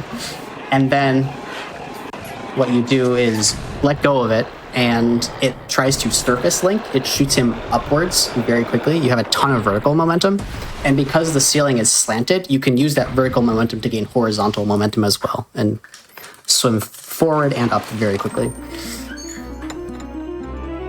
It's so cool. Rocket Link is only really used in Hundo, but apparently here, I've never seen it take you horizontally. I've only seen it used for going bottom to top. It was like Which I guess is true here, but it was just a light bulb moment for me. I was like, wait, hang on. Could we just do it from underneath the like where the hole is to like just swim up really quickly? And then I was like, wait, you can use the ceiling to boost you forward. So so we have the claw shot now, which was very quick to get to because of having water bombs and the boomerang. We are now going to... Ooh, that's not the correct... But we're now going to go right to Morpheal. Save warping... You can actually get to Morpheal without save warping, and almost just about the same speed as you can as save warping. There's just a trick with... how you do the boss key skip is different. And I've kind of started messing it up occasionally, unfortunately, so I'm just doing the save warp method. But Ace, Yes. you don't have the Zora armor. I don't. I'm just going to Rocket Link. Oh, you're gonna do like the HD tasks? That is one of the coolest tasks that I've seen, is the HD theory tasks. Have you seen that before? I think I've seen part of it, but it's been a while. It's a old theory task that Pheno and Dragonbane did, where they do lake bed without Zora armor on HD, and it does use Rocket Link and super swimming. I have seen it, yes, but it's just been so long that I don't remember much of it. This is one of like 2 ways to do this boss key skip. You can also do a clip with... Oh my gosh, this is goofy. Okay. You can also do a clip on the vines with bombs. It's slightly slower than this. Yeah, so Glover's mentioned I don't have Zora armor. The trick I did with the water bomb to swim very quickly prior to the Deku Toad, you can hold the bomb for a longer period of time, and instead of shooting upwards very quickly, it refills your air meter. And I will be using that to kill Morpheal. Also, conveniently, skipping this cutscene refills your air meter, which is nice because you barely have enough air to reach the bottom. This fight is notoriously stupid sometimes. Yeah, that was a very blunt way to put it. Yeah. Yeah. This fight is notoriously very stupid. So you can beat Morpheal with using only one water bomb to refill your air. I will go for it if I get really good RNG, but I'm not likely to. Because if you don't get really good RNG, it is very, very, very tight. Morpheal's swimming pattern here is random, so it's generally safer, especially for a marathon, to just do 2-bomb, which is likely what I'll do. Mm-hmm. One bomb... Even just doing... Go ahead. You go ahead first. I was just going to say, but just doing the mechanism to do a 1-bomb is also just a practice in preserving as much air as possible. Oh, no. So it... Oh, that was absolutely 1-bomb RNG. It was, but I also screwed up putting the iron boots, and I hook-shotted. Yeah, that was 1-bomb RNG, but I screwed up putting the iron boots. What is she? No, don't come right. Don't. She's coming straight back. Oh, that is really please see us. See us. No, don't, oh my gosh. Grab you. I screwed up the iron boots equip anyway, so. It's okay. Go left or right? He's going left. Left, yeah. So it's just a practice in maximizing the amount of air that you have, which gives you like the highest chance to survive doing this, because we obviously have limited air regardless. And so Ace is going to try to do what's called a re-grab here. We're going to wait until she's oscillating. Ooh. That's... Yeah, save warp. Save warp. Well, I've already saved. No, don't save. You've already saved. Yeah, I've already saved. Just reset. Is that faster than waiting to die and clip back in? Yes. Yeah. Well, that's unfortunate. Just now it's not. It's not, but that actually makes that like having air, like having to manage air makes that fight actually hard, you know? That is the second hardest boss interaction, I'll say, because the hardest one is a skip that we do. That was a little unfortunate. I definitely could have avoided it, but I didn't respond to her movement pattern very well. She did something that I've rarely seen, which is her like doubling back on you very quickly. So like I grabbed her and then she made a very sharp turn. Mm-hmm. She was doing some very interesting movement there, which happens. It's notorious. Eel is very, very mean with how she moves, and when you're doing a showcase, you know, you get the best RNG possible always. And yeah, Morpheal is actually a horse, as the chat has pointed out. It is an evil horse, that's why it looks like that, and only measures things in, I don't know, what's the opposite of a hand? Yeah, I definitely could have handled that better. It was a little strange, a little quirky. Morpheal's not like other eels. Morpheal's not like other horse eels. Horse eels? Yeah, it's a little bit awkward of a fight. Oops. Can be. Very grateful for not going with a 115 estimate right now. You're doing fantastic. Okay, so that just means we get to watch it again. Yes. Yeah. Again, it's like it's really cool. This fight is kind of a joke in vanilla. It's just like it's all cinema compared to like you actually having to manage the air. It's really hard. It looks tough. Oh, absolutely. Even compared to like how 100% does this or Glitchless where they have Zora armor, night and day. This trick is to the point that some new runners just forego this and go for the 5-minute time loss to go get the Zora armor until they're more comfortable with the game overall. That would be it's not easy. 1-bomb RNG again? Yeah, that's one bomb. That is one bomb RNG. Are you going for Let's it? see what happens. Yeah, I would pay very special attention to her swaying direction. No, I could have. She swayed. She went inwards, so it would have been safe. She did, yeah. Oh wait, I gotta still. do this. What is she doing? Going This to is safe. her left. Yeah, this works. Okay. Oh yeah, this is a very normal thing to have happen. Okay. This is basically ideal. Until we see how she sways, but I think Yeah, that was good. Okay, so that's how it should have gone. Could have done that the first time if I was a little bit safer, maybe with an extra bomb. That's all good. And now the run is basically over, but unfortunately, this cutscene is actually RNG. I didn't know that until more recently. You can lose up to 6 seconds on this cutscene based on Morpheal's movement pattern during the cutscene. Yep. She did 2 pillars, which is not great RNG, but it's not the worst RNG by any means. Oh, is that what dictates it? How many pillars she knocks down? How many pillars she knocks down? Or is that just a general guideline? Like, the more pillars she knocks down, the more she moved, potentially? It's 2 things. It's how many pillars she hits because she's swaying around horizontally, but also she can very much so fly from the bottom to the top of the arena. Right. Okay. Yeah, so this is the end of our journey.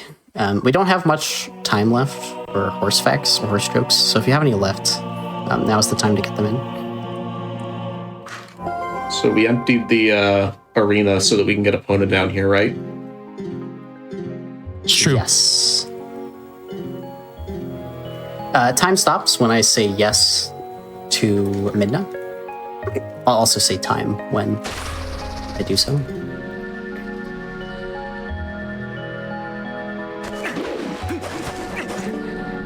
And time. Nice. GG. G. That was Fun run. absolutely That was a fun run. incredible. It was a That was a rough blast. run, but it was a fun run. Very good. Absolutely. I enjoyed doing that. Thank you for showcasing it, Chaotic. This was fantastic. Thank you for Why having don't you me. tell everybody just a little bit about you, what you do on your show, and what you've been up to? Because I know you do more than just Twilight Princess. I do. I've mostly just been doing this recently. I'm trying to improve my time by a little bit. It's been a bit of a struggle, but after that, I'm planning on doing all dungeons and slowly starting to work towards the 3D Zelda All Dungeons challenge by doing Wind Waker. What is that? What is So it's all 3D Zeldas back to. I just. I mean, there's more my than phone 3 just started Zeldas. responding to me. I don't know what I said to trigger it, The but 3D Zelda challenge. All done in one. yeah, it's every 3D Zelda back to back, and you do the all dungeons categories for each game. I did the Wind Waker all dungeons earlier this year. I'm gonna do all Twilight Princess next. Do those back to back, and then start to integrate more games over time. Very, very cool. Well, thank you once again, Chaotic, for showcasing this. Do you have any shout outs or anything that anyone you want to say hello to? Just the TP community, because they're pretty rad. They're pretty cool. Yeah. There's a Discord server you can join if you need help learning to run the game. They're fantastic. Yeah. We love them. They're so nice and so kind. So if you're interested, And join up thank you, Glovers, discord.gg/TP. for getting me into this category earlier this year and for helping commentate this time around. You're welcome. Absolutely. Yeah. Glubbers, thank you so much for co-commentating. And where can they find you and what are you up to? And yeah, any shout outs? Yeah. I'm Glovers. I do a lot of Zelda stuff. I'm on twitch.tv/Glovers or the Glovers. And I am also gearing up for the 3D Zelda All Dungeons Challenge. Like Ace, he and I are the two that are gearing up for it. So super cool to be able to commentate with him and talk about it a little bit. It's a very cool project. It's a long run, but super cool and super worth it. So, yeah. Fantastic. Well, thanks again, both of you. Please go follow Chaotic Ace here on twitch.tv. And we're going to take a short break, but when we return, we're jumping into our next quest where we will destroy all Lionels. But to get ready for that, chat, I found it. I found the Triforce, and I am willing to give it to you. I'm willing to give it to you if you do me a favor and join the GDQ Discord. I want you to go join the GDQ Discord and prove to me that you have what it takes to use the Triforce for good. All right, go over to the GDQ Discord and post your best link here, and I will give you the Triforce. Go on over there right now during the break! Exclamation point. Welcome back, everyone, to Speedruns Today. Oh, what? What's that? Huh? Oh, I have a very important message from two of our incredible sub-communities that are part of the GDQ family. First, Black in a Flash is a community that uplifts and connects Black speedrunners of all levels. They host events throughout the year that raise money for charities and celebrate Black voices in the speedrunning scene. If you are interested in learning more or applying to be involved, you can go over to gdq.gg/BAF and follow blackinaflash.bluesky.social. Also, wait, Frame Fatales, GDQ's all-woman and femme speedrunning community, is preparing for their next event. Flame Fatales is running from September 17th to the 14th. The schedule is live right now at gamesdonequick.com/schedule/58. You can type !FF in the chat for more information on how to join the Discord and stay up to date with all things Frame Fatales. All right, with that, it's time to jump in to a full journey across Hyrule where there will no longer be Lionels. Moist Goulash, are you ready to take us? I am indeed. Breath of the Wild. How are you? Good. How are you? I am doing fantastic. I'm so ready for one man's journey crossing Hyrule and completely just wiping out every Lionel. This run stood out to me as just genuinely one of the most unique looking subcategories of Breath of the Wild. And I am so pumped that you're going to show it here on Speedruns Today. We also got Lulu Core here. How are you? I'm doing good. How you doing? I am pumped that you're here, and we're ready to destroy the Lionels. But Moist, tell us why. Why are you purifying Hyrule from all of the mained menaces? If you've ever played Master Mode of Breath of the Wild, there's that big bad Lionel on Great Plateau, and he usually gets a lot of the players. So I guess this is the time to eradicate them.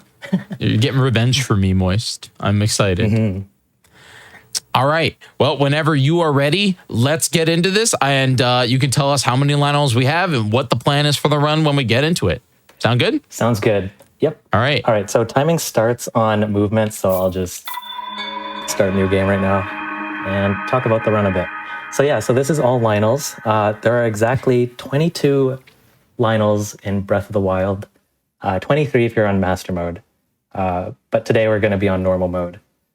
And that doesn't make much of a difference, really. So the way we're doing it. Another thing. We aren't going to be using ancient arrows because they're kind of cheating devices. Yeah, ancient arrows in this game just instant delete pretty much, well, most things actually. There's a couple of overworld bosses that they don't one-shot, but Lionels are like an exception. Like they're not considered overworld bosses for some reason. They're still pretty tough though, but Moist's gonna show how tough they are today, so. Yeah, this run is pretty technical, so hopefully it all goes well. Mm-hmm. All right, timing will start in 3, 2, 1, and go. All right, so as with any Breath of the Wild speedrun, we're gonna have to complete this tutorial island, the Great Plateau. There's no way to skip it with reasonable means. Yeah, there's people that actually, we found ways, but it requires some new game plus, setup, and takes a lot of time. It's actually faster to just beat the Great Plateau the normal way. Mm-hmm. But yeah, it's doable. It's just not practical in a speedrun setting. All right, so we're gonna, instead of watching the cutscene here, we're gonna, whoops, just kind of clip out anytime now. There we go. Yeah, eventually. So that was called a scope clip, where you use the scope of the Sheikah slate to turn Link around a complete 180. And in this game, for some reason, it like pushes Link slightly back when you do that. And that kind of forces him to clip out. Yeah. Yeah, if the walls are thin enough there too, so it helps. Like, it makes the tricks much easier. If it was even like a little bit thicker, I don't think we could do it that way. But we found like another way before, even doing the scope clip, where we're like using the crates right outside of that room when you wake up. It was a very jank setup, but we managed to do it like way back. It was pretty much a run killer, and like, yeah, I always have to like watch a cutscene and everything. I remember that. Oh yeah, it was pretty bad Yeah. resetting back then. Now, Moist, I have to ask this. Why not Switch 2?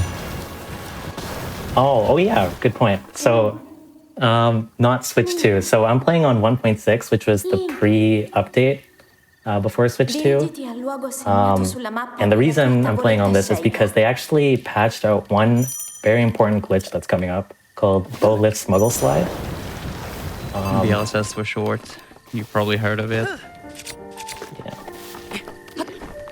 So they patched that out on both Switch and Switch 2 because it's the same game. It's not Yes. within the it's not within the upgrade. No, it's not on Switch one either. If you update as well. Wow. Yeah, the moment you go like from 1.6 to the 1.8 patch, the trick is completely gone.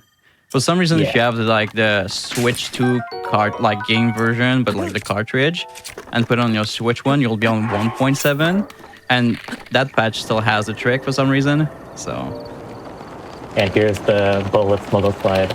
yeah, I don't think they intentionally patched it out. It's more of a updated physics engine thing. probably. Who knows what they were cooking when they were making Tears of the Kingdom, honestly. Yeah. And like every other glitch is still in the game Yeah. on Switch 2, so I was gonna say I know that like bullet time bounce and all that is still in the game. yeah. But yeah, without BLSS, it becomes really hard to like travel far distances without the bullet time bounces, which require like an enemy to bounce off of. So that kind of restricts your options. And obviously, for everyone who's wondering, well, that sounds like excuses. We wanna destroy every Lionel as quick as possible. We got 22 to get through, right?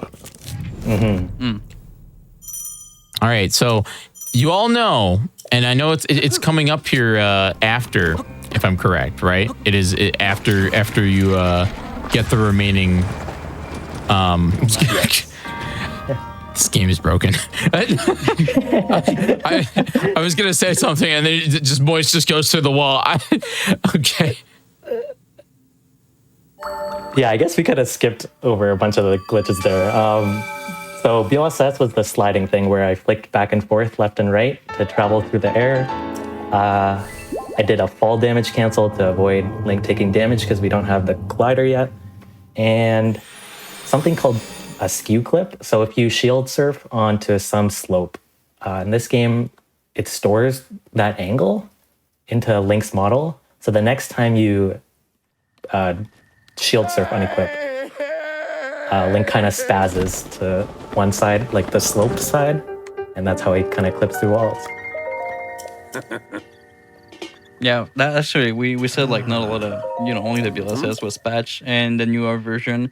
Skew clip is technically not patched on the Switch 2 version or the 1.8 patch. However, because on Switch 2, because the game runs at 60 FPS, the clip are much harder and much more precise. It's not patched, but you won't see a lot of runners going for it.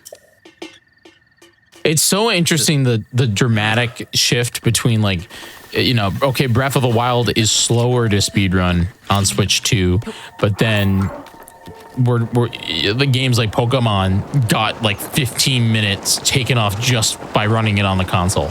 It's crazy. Oh, yeah, Right. Crazy. Yeah. Yeah, it's weird how like a lot of games have changed with just like, the newer console and just one little patch. Yeah, Breath of the Wild pretty much stayed like the same overall, I would say. It's just like that one trick that is abused in pretty much every category and it's not gone, but it brings back some older tricks that we had. So it's not like we don't have the means to travel fast. Like we said, like we have BTBs, wind bombs are still around. If you're old school like me, you can use horses.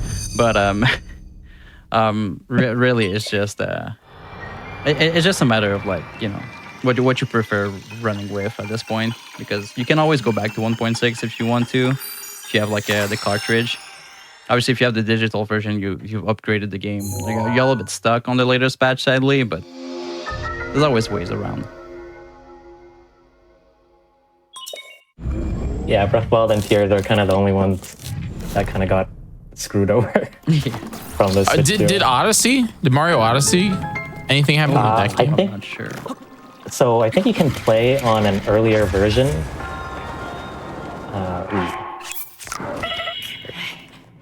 Nice. That's called the pepper save. Yeah, it's pretty good. Yeah, no, I think Odyssey is actually faster on Switch 2 now. It might be. Like I knew like 1.3 already made the load faster, so I'm assuming that Switch 2 version has to be faster again. So. Yeah. Because I'm not very familiar with Mario Odyssey. Like I followed the scene a little bit when the game was new, but I don't think there's that many glitch in the game. I know there's a few, but I'm pretty sure like just the movement alone makes it up in this game, honestly. So Yeah.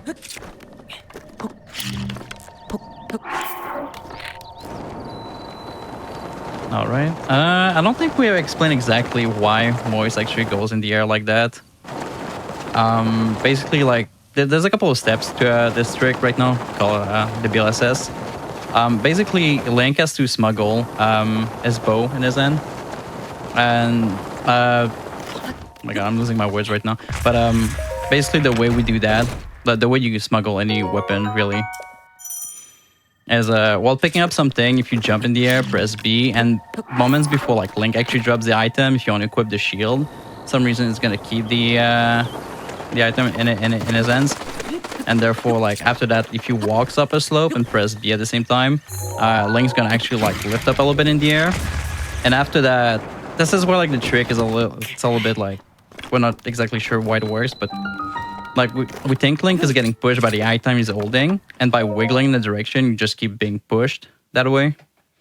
Mm-hmm. And you always have to like face away from the direction you want to go. So this is why like we see Link's face all the time doing that trick.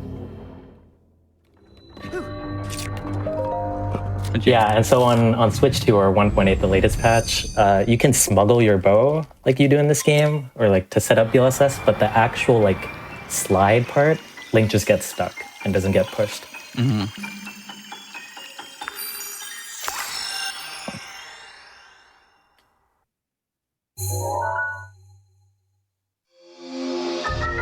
Oh yeah, I forgot to explain wind bombs. So the flying glitch with like the two bombs in midair and where Link goes flying, that's called a wind bomb. If you've ever seen a Breath of the Wild speedrun, those are pretty classic.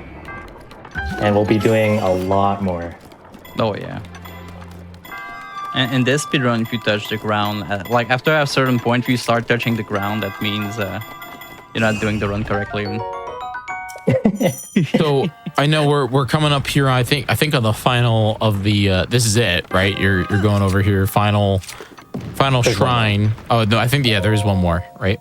Yeah. There's four. Yeah. But then what do you do to prep? You know, what is the big plan to prep? Yeah. Yes. So you saw me get like 6 peppers, 2 mushrooms, and then we slid over to get some bomb arrows, but there were only 5. You're like, how am I gonna defeat all these Lionels with just 5 bomb arrows? Yeah. Whatnot. There's 22. It's plenty. What do you mean? What do you mean? That's plenty. You're talking about the pseudo mini bosses of this game. Arguably the hardest enemies on the overworld. If you don't, unless you count Guardians, which even then Guardians aren't that tough once you get good at them. Like Lionels are hard. Yeah, they are. We'll keep that a surprise. Yeah, I'm always gonna do some black magic, and 5 bomb arrows gonna turn into what we need to defeat all 22 Lionels. I was wondering if you were planning to get like ancient arrows or something like that. Oh no! No, that's cheating. Yeah, That's cheating. yeah. Yeah, this category specifically banned the use of ancient arrows. There's one category made for the use of it. However, you'll see that it's gonna make barely any difference. Yeah. I think the record, which is held by me now, is faster than the ancient arrow one. So you fight As well. 22 Lionels faster than somebody runs around and just taps one button. Yep. Wow. That's pretty good.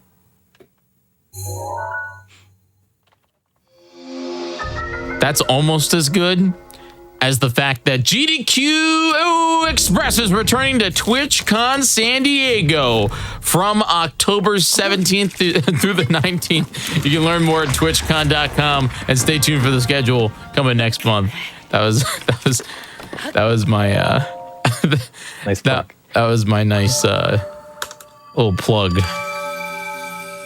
That was great. Yeah, now we're done with all 4 shrines, so now we can soon leave the Great Plateau area and then actually start prepping a little bit more in order to be able to defeat all 20. I'm ready for the Finals. hunt. That'll happen in... How long would that be? I think like 7-8 minutes. Something like that, yeah. All right, everybody, start getting ready. You have less than 10 minutes until the hunt begins. You know what's crazy actually? Because we need to go to the temple that is right in front of us in order to get the paraglider in the game. But the old man literally just landed in front of us with it. You could have just, give it to us Link here. right there. But nah, man. It's too complicated, He needs like the scene for his dramatic story that we're just gonna press a couple of buttons to skip everything. Which, by the way, if you've never played this game, you should definitely watch the cutscenes. They're great. Yeah, especially on the 60 FPS. If you get your hand on Switch 2, it's beautiful.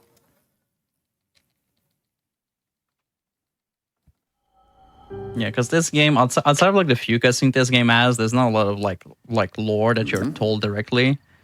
So this game's a lot of like piecing together like the missing the missing pieces of the puzzle. But like the cutscenes are like a great help to like understand what happened, what's happening, and This game's got some really good lore. I actually my hot take, and this is my hot take is that I think that this game is a better Zelda game than Tears of the Kingdom is.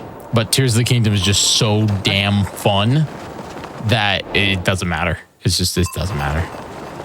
I don't think that it's that much of a hot take. Honestly, I do prefer Breath of the Wild over Tears. Tears was fun, but I don't think it was a bad game at all. But I don't know. Breath of the Wild just feels like it was a complete game, and I don't think I needed more from it. But like I don't know. Tears of the Kingdom speedruns are super fun, so it's definitely. Yeah, I think in terms of speedruns, I prefer Breath of the Wild over Tears of the Kingdom as well. There's just a lot more fun tricks. I think Tears' only problem was the Sky Island. I think that I don't know why that was so much more intense than the Great Plateau. I get you. I felt really like overwhelmed with how much there was to do in Tears of the Kingdom, so like I didn't do a lot of the sky stuff. So I'm currently 100%ing it, which is the slowest burn of all time. And the way that I'm doing is I'm not allowed to leave I'm not allowed to leave the specific map area that I'm in. So I have to fully explore the sky, the depths, and the overworld of that specific map area. And it's been a blast. There's so many little details that I feel like not many people saw because they just plowed through the game. But I don't know. I like Tears of the Kingdom. It's fun. Are you gonna talk to a large lady? I am not, no. Aww. Sadly not. Aww, boo. Boo's in the chat. I want to see the Great Fairy. Well, there is maybe an idea for a future run, but there's how's it called again? Bankrupt percent? No. It's you gotta get all Pay off the mafia? All Great Let me Fairies would be a lot of fun, but it would be paying off all of their. Well, you have to do all the Great Fairies, but I don't know. The name of the run escapes me. Give me a second. I'll find it. Great Fairy Mafia percent. Let's do it. Okay, so yeah, right there, we took a pit stop in Kakariko to get a few things. We got 2 of those nightshades, 2 fairies, and 3 carrots, and 1 wood. And now we're going to be going to Korok Forest for Are you gonna yoink? big reveal. Oh wait, I'm pumped. I think I know what you're gonna go. You're gonna go yoink, right? Yes. Woo! Oh, chat. This is one of my favorite glitches in the entire Zelda franchise. This is, in my opinion, what makes Tears or Breath of the Wild genuinely the most fun to replay. Because once you find out that you can do this glitch and how easy it is to do this glitch, it just makes this game so much more replayable because you don't have to do 40 shrines. I'm so pumped you're doing this. We're not using it exactly the way you probably would. Oh yeah. You're probably doing it we like are the still better getting way. But I found a category I was thinking of. It's called Max Champions Tunic, which basically you gotta get the champion tunic and then max it to like 4 stars with the Great Fairy. So you have to like actually interact with each Great Fairy. Wait. Boys, do you need those for the Lionels? Oh yeah, my bad. I shot them at the ground by accident. Oops.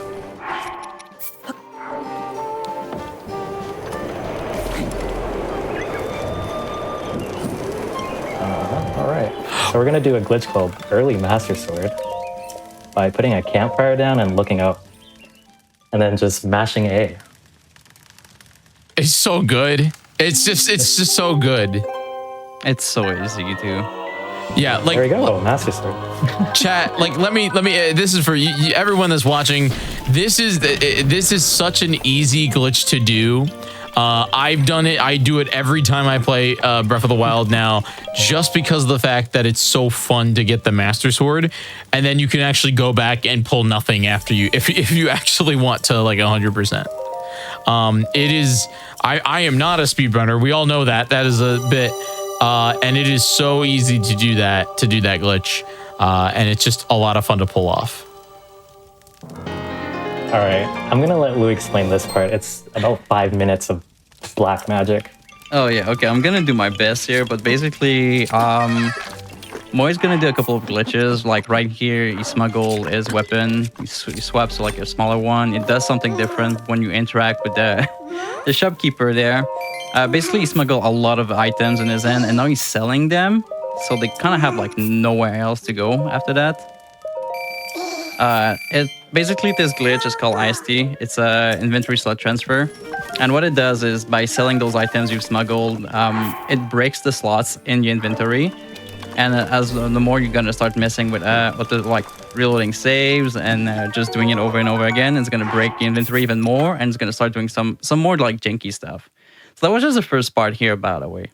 And like reloading the autosaves and all of that is actually very important. The shroom that he cooked too, that he just picked up and then reloaded for, is literally only to be able to access the meal tab.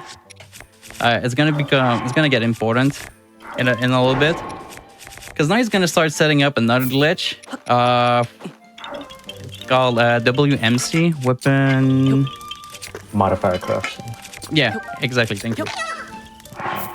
But he's gonna repeat a couple of other steps that we've seen here. But basically what he's trying to do right now is to create an item with a certain value that is then he's then gonna transfer that value to a specific item, That's fine. which is gonna create a weapon that is super strong.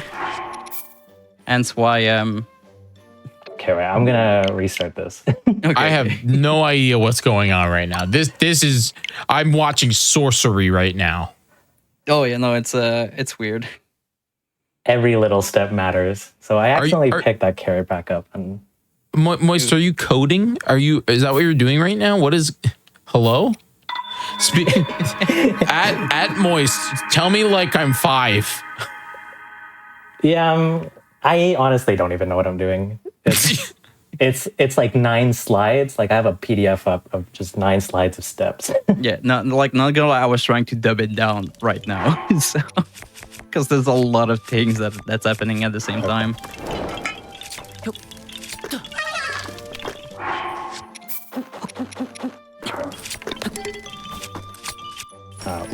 Oh yeah, that trick by the way, where he has to smuggle the items and then talk to basically the shopkeeper is frame perfect too, so you can't really miss it. What? Hold Yeah, on. no, it's very convoluted. This is a lot of things. Hopefully all- this should be okay. Yeah, but all that setups that we're seeing right now is gonna be so worth.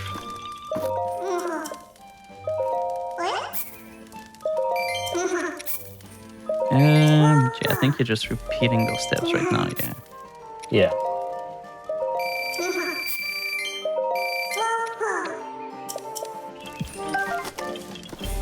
Carrot and shroom. Now we're gonna post it on the ground.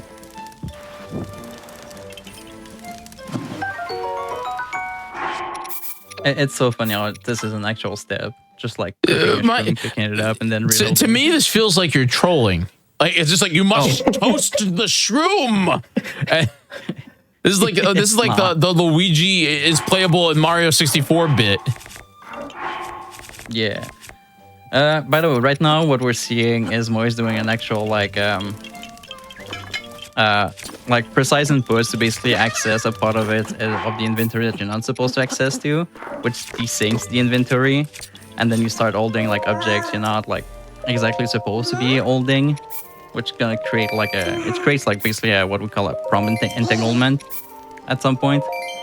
Right now, you're still like just like duping stuff. As you can see, like the inventory starts already to like have more stuff that you're not supposed to have right now.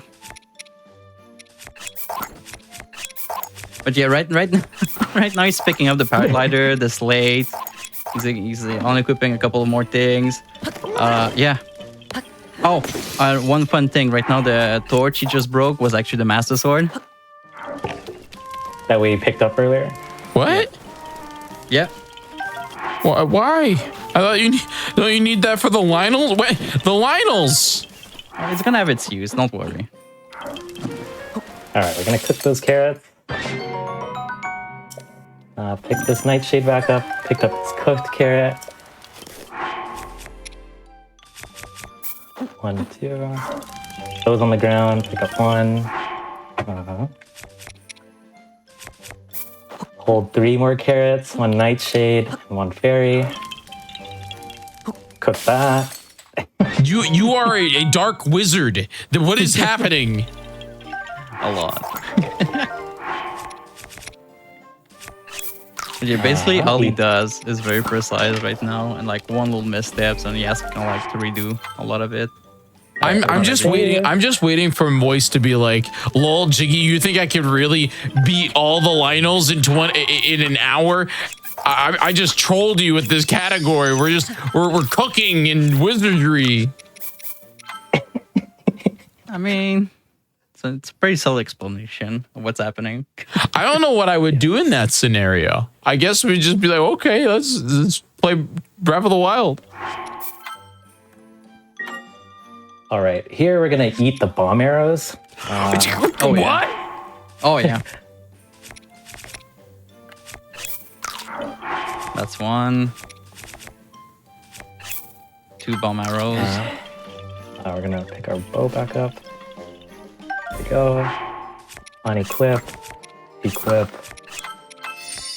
Eat everything. Oh yeah, by the way, I don't think we explained why you picked up the Phrenic bow. But the Phrenic bow is like one of the 2 bows in the game that when you aim to shoot an arrow, it actually zooms in a little bit, which is gonna come handy. And that is also part of a step there, shooting an arrow, saving and reloading. And dropping the hammers first. Yeah, I forgot about that. Wait. This is one of the one running. What? Wait, bomb arrows. Yeah, what's up?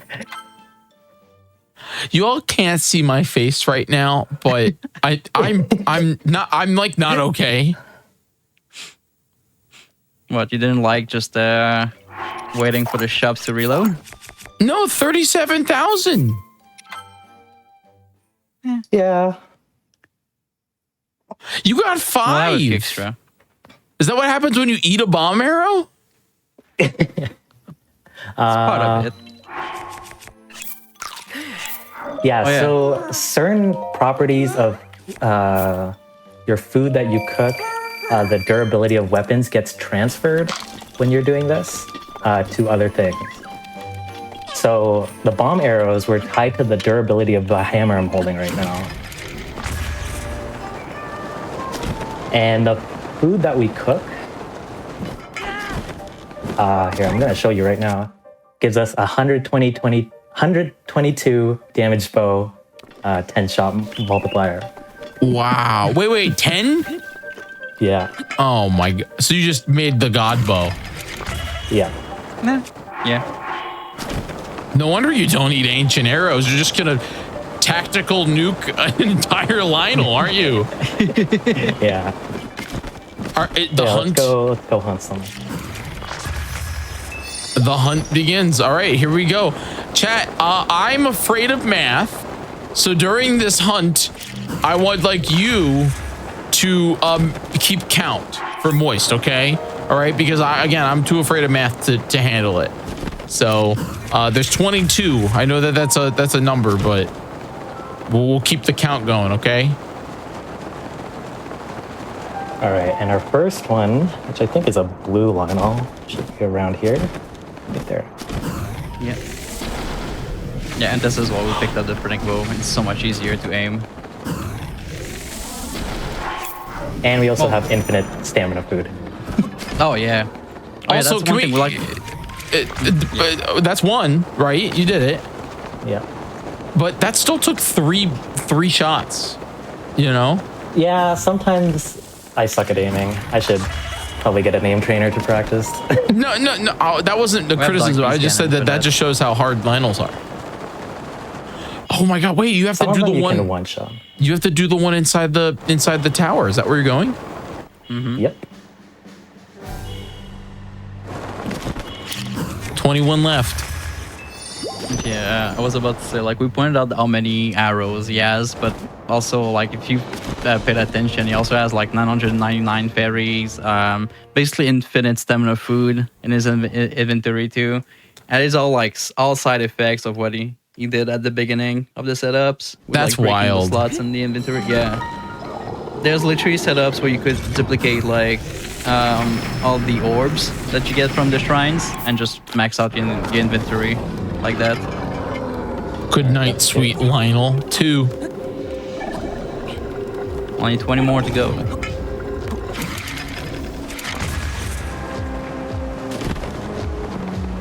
There's a white one in here, I think. Yeah, it should. I think it's a white one here. Or is that silver? I actually don't know. Silver only appear in master mode, and I think after you start like grinding the game for a little bit, like some Lionels will actually upgrade to silver. I want to give a big shout out during this. That was what, 3? Yeah. I do want to give a massive shout out to a member of our Twitch chat, that just achieved Orb, which is 500,000 channel points. That's a lot of watching GDQ, and we really do appreciate that. So big Orb in the chat, and if you're watching on YouTube, big Orb in the comments. What is happening? What are we trying to do here? All right, so we're gonna take a pit stop. Yeah. Okay. Thank you. We're gonna screw the Lionels right now. Gonna do a pit stop to kind of show off the boss fights with this Omega Bow. Are you gonna fight Ganon? Yep. What? The Calamity? You're fighting Clam? Indeed. It'll be good use though. Don't worry. Oh, yeah, there's a reason for it. Oh, you have to fight all of them too because you didn't go to the Divine Beasts. Dungeons. No. I mean, that's the first fighting one. them is it's a big word. What? Gone. Goodbye, Fire Blight. Yeah. This is a trick that's doable in any percent too. It is a slightly different setup with a different bow because every bow shoots at a different speed and whatnot. Anyway, like every bow has stats basically. But yeah, it's doable with one arrow, like one regular arrow, and attack food in any percent. So Windblight has never seen I don't know. So ever since we figured out skip it, basically no one has fought Windblight ever. All right, and this Omega Bow shoots 10 bomb arrows at once. So we are basically deleting these guys. The only reason why we don't one-shot the other ones is because they don't take that made repeatedly during a cutscene. Therefore, like we're hard capped to like half of their health. Wait, Moist, going into this fight, won't it send you to the? Won't you beat the game? You have 20 or 19 more whatever the math number is for Lionels to kill. Yeah, we'll get there. Okay.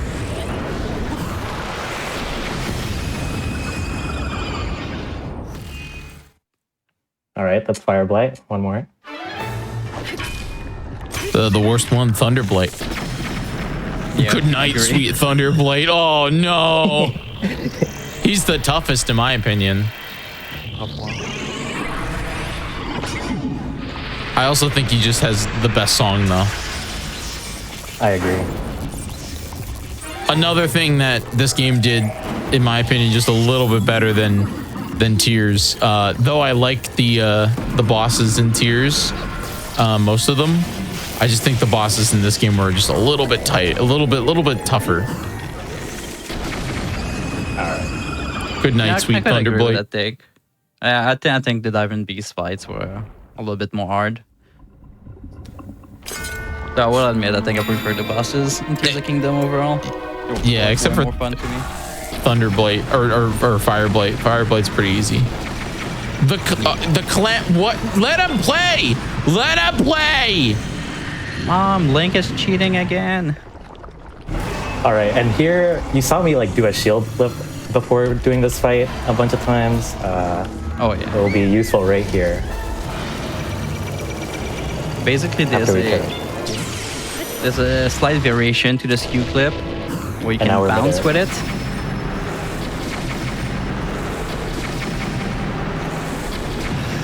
There we go. I mean, you did throw the Master Sword in the fire, so I guess that makes sense why you don't need it. Alright, Okay, so at so- the end of the game, Bow of Light. There he is. It's All right, nice bow. We're gonna blow ourselves up quickly. We're not gonna do this fight. yeah, we don't need to. what? Basically, all we went through was just to get the Bow of Light. Wait, you're gonna Oh, you're use like, it? how? Wait, what? You're like, how? How does it get transferred? Well, the setup we did earlier, IST, kind of let us smuggle or bring it into our save. So now you have it, Yeah. but it's weaker than your current bow. Yeah. So we're gonna just do a little save reload.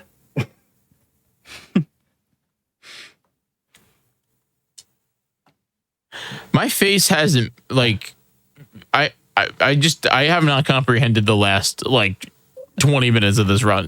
Look at that. 212 212? damage. Oh, wow. 10 shot. And we're set. 212. Well, the Lionels are gone. Let's just say that. Oh yeah, they won't last long now. Not like they did anyway before, but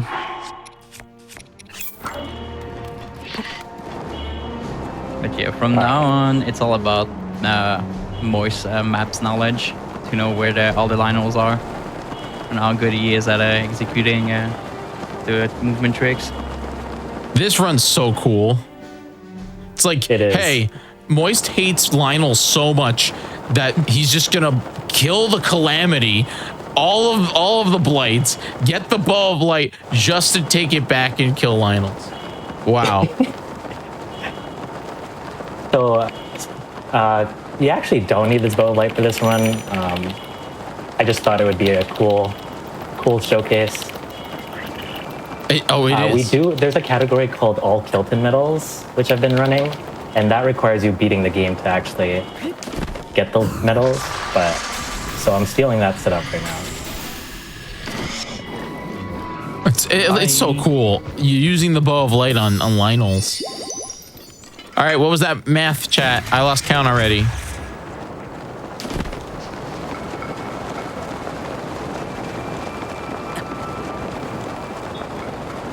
I think we're at I think that's gonna be Oh, that guy took only one hit. That's 5. We also have easy. Oh yeah, I like how you interact with the meal and then it just adds one.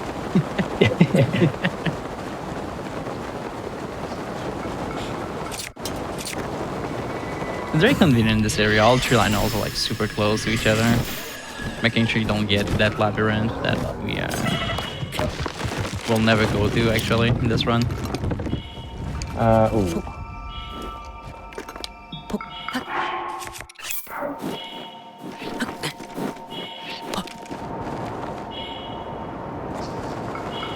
Yeah, we're gonna go around it though, like literally at the edge of the map here, which is insane. I don't know many runs that does that, honestly. This part's kind of annoying though, because if you do go a little bit far, it just voids you out directly. So I have to like take down as close to the wall as possible. All right, there should be a Lionel right There he underneath is. me.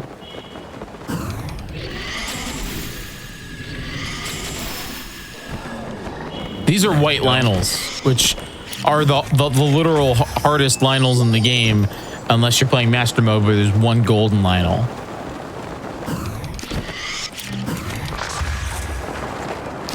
All right, and yeah, for the most part, we're gonna try and stay midair so that we don't land. That means we have to do a bunch of midair wind bombs. No way. Yeah, this Most makes is them, intense. Yeah, most makes them look very easy, but the mid-airs are very precise. Because you basically have to be on like stand still for a little bit, drop the first bomb, then go a little bit forward, and then make them explode. Meanwhile, Moist has yet to find pants. Just saying. Oh. What do we need them for? Oh, Ooh. Was that dead angle or like? yeah, for some, I don't even know. That was interesting. So there's one thing with wind bombs. There's a certain speed that if you hit it, the game's just gonna stop you completely. That's what we call the speed cap. There's also if there's too much lag, sometimes the wind bomb will fail. And there's some direction basically. If you try to do a wind bomb, it won't work like at all. The game's just gonna stop you. Funny enough, on patch 1.8, those dead angles don't really exist anymore. So that's one advantage from upgrading a game.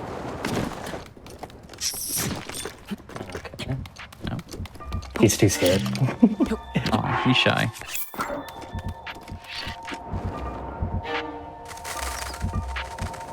Oh, He's in the well a little bit though, huh? It's okay, alright. we're gonna go around this map too, or around this corner. Man, I completely forgot the game voids you out if you actually go too far there.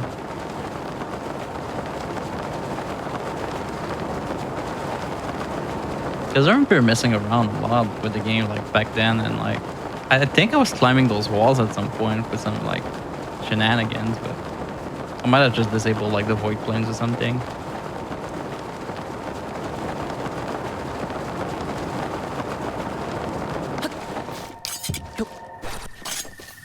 We're here too fast, so the Lionel's not even here. Oh, there we go. Hi, bud. Bye, bud. Yeah, if you go a little bit too fast, stuff don't load sometimes. It's only an issue in like a few places, especially if there's a lot of like stuff on screen. I know the Switch 2 has a better handles the game a little bit better. Like there's less lag, there's stuff loads a little bit faster overall. But Yeah, it runs at on the 60. Switch one, yeah. Yeah, it's just the Switch one sometimes struggles a little bit. Which is crazy when you think about it, because it was already an upgrade from the Wii U when you think about it. So It's true. There, you can now play this game on 3 different console generations. Isn't that wild? it That's is. wild. Ooh, reference. And it's still like, you know, the second most new Zelda game, or third, I guess. Count Echoes. Echoes. Yeah. And covers, Yeah. yeah.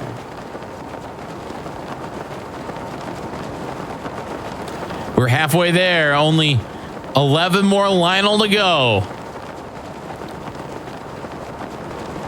Is sub 1 hour possible?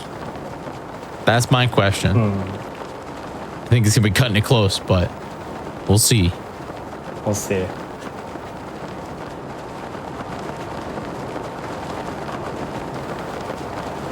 You really do have this map memorized, don't you? Where it's like there's a Lionel over there.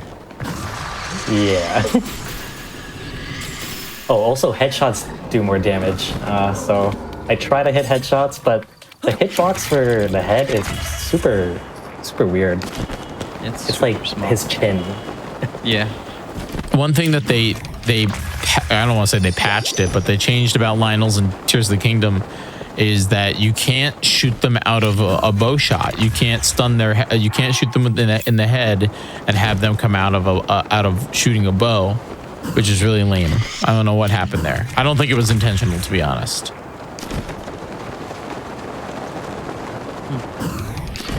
I did not know that. I found that out the hard way the other night.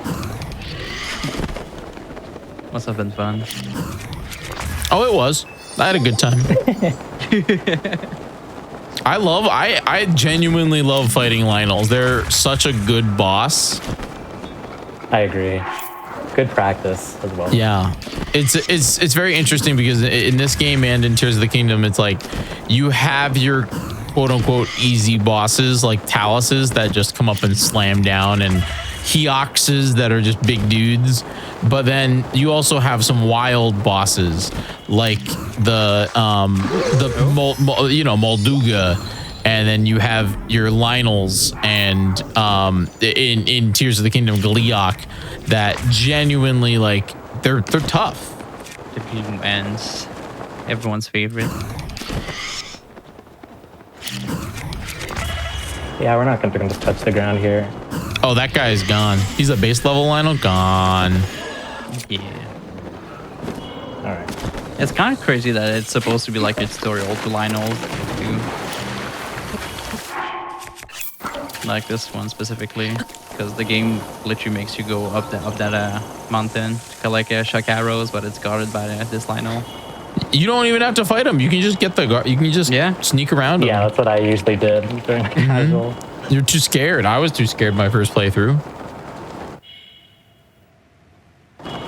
He's a base level Lionel, but he's still scary for first time players. Mm-hmm.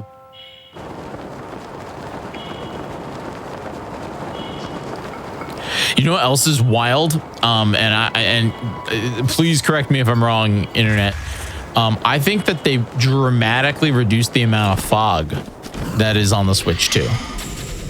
I just think that there's less fog. I could see the console handling the game a little bit better, so yeah. I didn't notice it personally, but I should do a comparison maybe soon.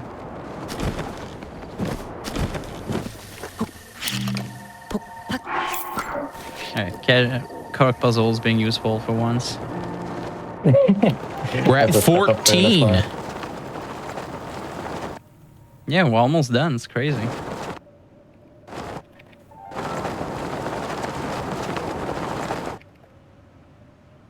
And this category really shows how big this map is, honestly. Like, even without the Sky Islands or like the underground stuff or the caves even that they added in Tears of the Kingdom, it's just like, it's huge. On my 100% Master Mode playthrough, which is unfortunately lost media now, I genuinely enjoyed kind of exploring every nook and cranny of this massive map. They put in so many details, and it's great. Now 100% Master Mode, that's not that great.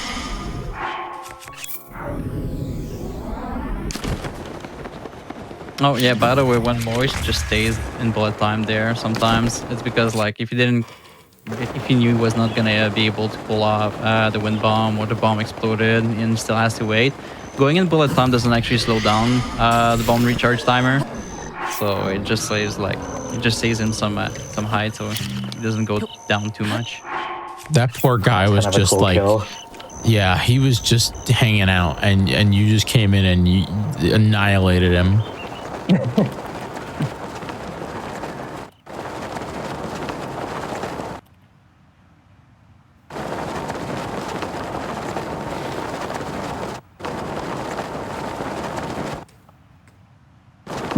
That is true. Apparently, a lot of this map was put together by Monolith Software, which is pretty cool. Yeah. They made a game with a 14,000 health snail.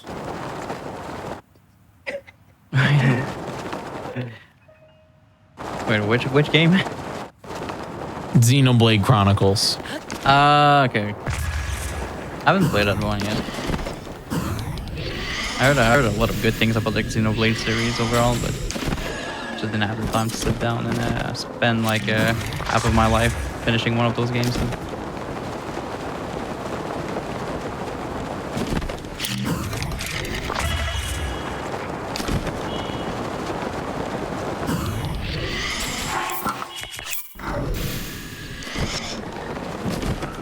Poor guy. 16. Actually, no, 17, right? I lost count already. This is why we have put a comment on the YouTube channel. Tell me what line we're at and leave a timestamp.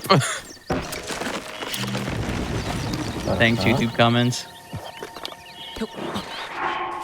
17.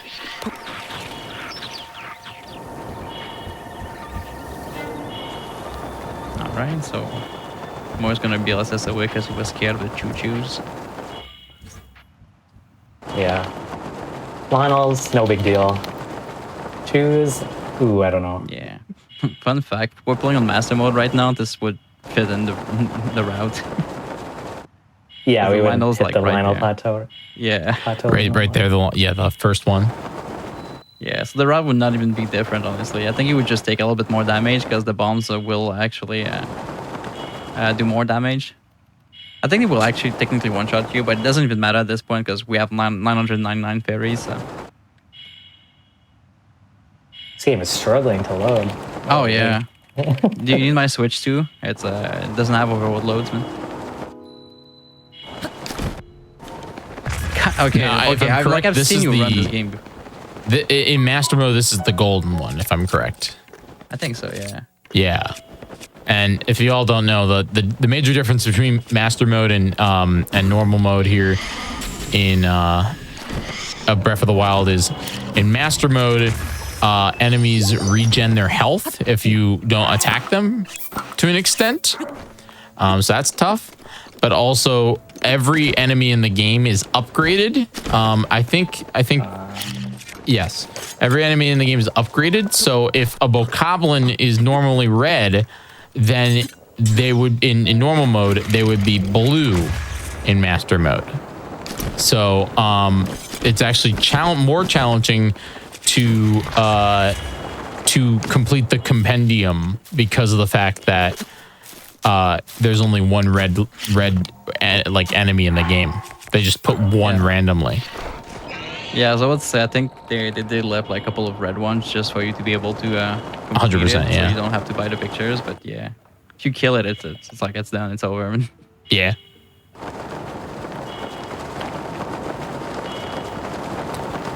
Master mode's a lot of fun. In my opinion, one of the hardest challenges in the entire franchise was Trial of the Swords on Master Mode because they just did not balance it. Oh yeah, definitely. The worst part is Master Mode came out with that DLC. So. Yeah. They the way they did it was, if anybody has never done Trial of the Swords, it's a 3-act little upgrade system that lets you upgrade the Master Sword's power and durability. Actually, I don't know if it's durability. I know it's power. Goodbye, Lionel. Power for sure. And in that mode, they send you in without all of your gear in order to make it more challenging for players that did a full 100% and went ham on it. That being said, though, on hero mode, since they upgrade the color, like the power level of every enemy just across the board, going into hero mode Trial of the Sword is extremely hard because you have to fight enemies that are a lot harder, they hit harder, they have way more health with weapons that they did not upgrade. So it's tough. It's probably, I genuinely think it's one of the hardest challenges in the entire franchise. Yeah, you definitely need to be smart about how you approach everything. I think I had to watch like a whole YouTube video on like how to like strategically do it. And this was like years ago. This was like 2018 or whenever it came out. 19, I think. Probably 18. Oh, well, I did it in 19, but yeah, it came out in 18. Yeah. Because that's one fun fact about it. Because Nintendo obviously, like, that was one of their first few Zelda games that they actually supported with patches. I know T3D, MM3D, I think Link Between Worlds 2 got a few on the 3DS, but like more when it comes to like main 3D Zelda games, were like the first one really that came with patches, and like they did like many devs did, like they supported the game for like a year or so, and then they just stopped caring about it. Eventually, we got the VR patch, and everyone was like super like. Worried that they would actually patch anything, and they did not. And then 8 years later, 1.8 comes out because of the Switch 2, and then they patch stuff. It's actually crazy. We are down to the final Lionel. Number 22 coming up here.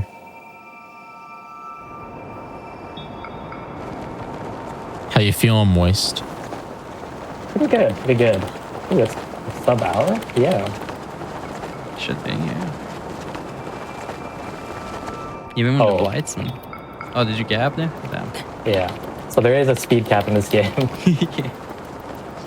Yeah, we talk about the speed cap for wind bombs, but it's doable to do it with BLSS too. If you go too fast, Link just stop, like dead in the air. Yeah, I call this guy the final. This Lionel? You should play like Yeah, the Skyfall. final Lionel. The final. The final slime. The final Lionel? Yep. The Flynel. Oh, wow.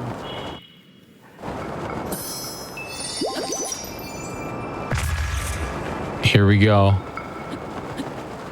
Man, you should. Yeah, you can't dive in this game. Diving. Yeah. This feels wrong now, like just watching Link like going down like that instead of diving. All right, and that's time. GG! The Flynel has GG. been slain. Wow, absolutely incredible. Moist, thank you so much for showcasing it. Again, this was one of just the most unique runs in my opinion. That was a 54-48. Pretty awesome. Nice. Yeah, no, this run is super cool. It shows off like stuff that you wouldn't see in one of the main categories of this game. So really glad you asked. Yeah, no, it's just so cool to see the insanity that is getting the bow of light and running around Hyrule blowing up Lionels. So much fun. So seriously, thank you so much for doing this. Moist Goulash, tell everybody just a little bit about you, what you do on your channel, what are you cooking on right now? Tell us more about you. Sounds good. Yeah, I'm Moist Goulash. I can be found at twitch.tv/Moist Goulash. I am primarily a Tears of the Kingdom and Breath of the Wild speedrunner. I've been working on all Kilton medals, which is just a 1 hour longer version of this category where you have to kill Moldugas, Taluses, and Hinox. All of them. Oh, just like a complete boss wipe. Yes. Wow. Exactly. That's that incredible. one's a bit more satisfying to do though, because you actually get something for doing that. Whereas this one, you're just kind of, he's dead. But I mean, this is good. This is good practice because you have to do that, right? You have to do all this for it. Well, yeah. Incredible. That's super cool. I'll definitely be watching you do runs of that when it's that poor dog. He did deserve it, boy. All right, boys. That's it. I'm turning the camera on.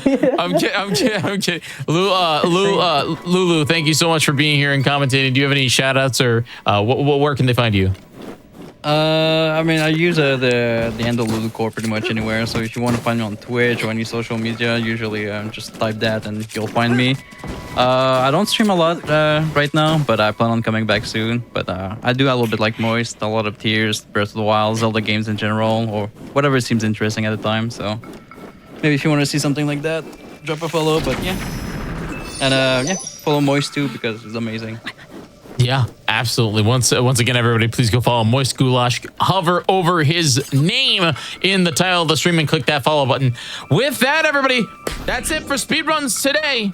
My name is Jiggy, and I just want to say thank you for hanging out with me for these wonderful, wonderful Zelda speedruns. It was a lot of fun to come back and do this show. I'm a big fan of it. It's just a really fun little showcase of some really fun speedruns. So thank you very much. That's also it for this week of programming here on the GDQ Hotfix. Games Done Quick will be returning to PAX West this coming weekend, August 29th through September 1st. You can visit gdq.gg/PAX West to check out the schedule and visit west.paxsite.com to learn about the event. I am super excited about it. It's gonna be a blast. So I hope that if you are going to PAX West, that you will pop by and watch some speedruns in person. Or if you just want to hang out here on the channel all weekend, there's gonna be some incredible speedruns. The show starts this Friday at 2 p.m. Eastern time. So you won't want to miss that. PAX West, GDQ Live at PAX West. It's going to be fantastic. With that, everybody, that's it for me. I am, once again, Jiggy. I will be back here in October for another Oops All event, so stick around for that. And, hey, if you missed out on RNG or you missed out on speedruns today, stick around because the replay is about to begin. Good night, everybody, and I'll see you very soon.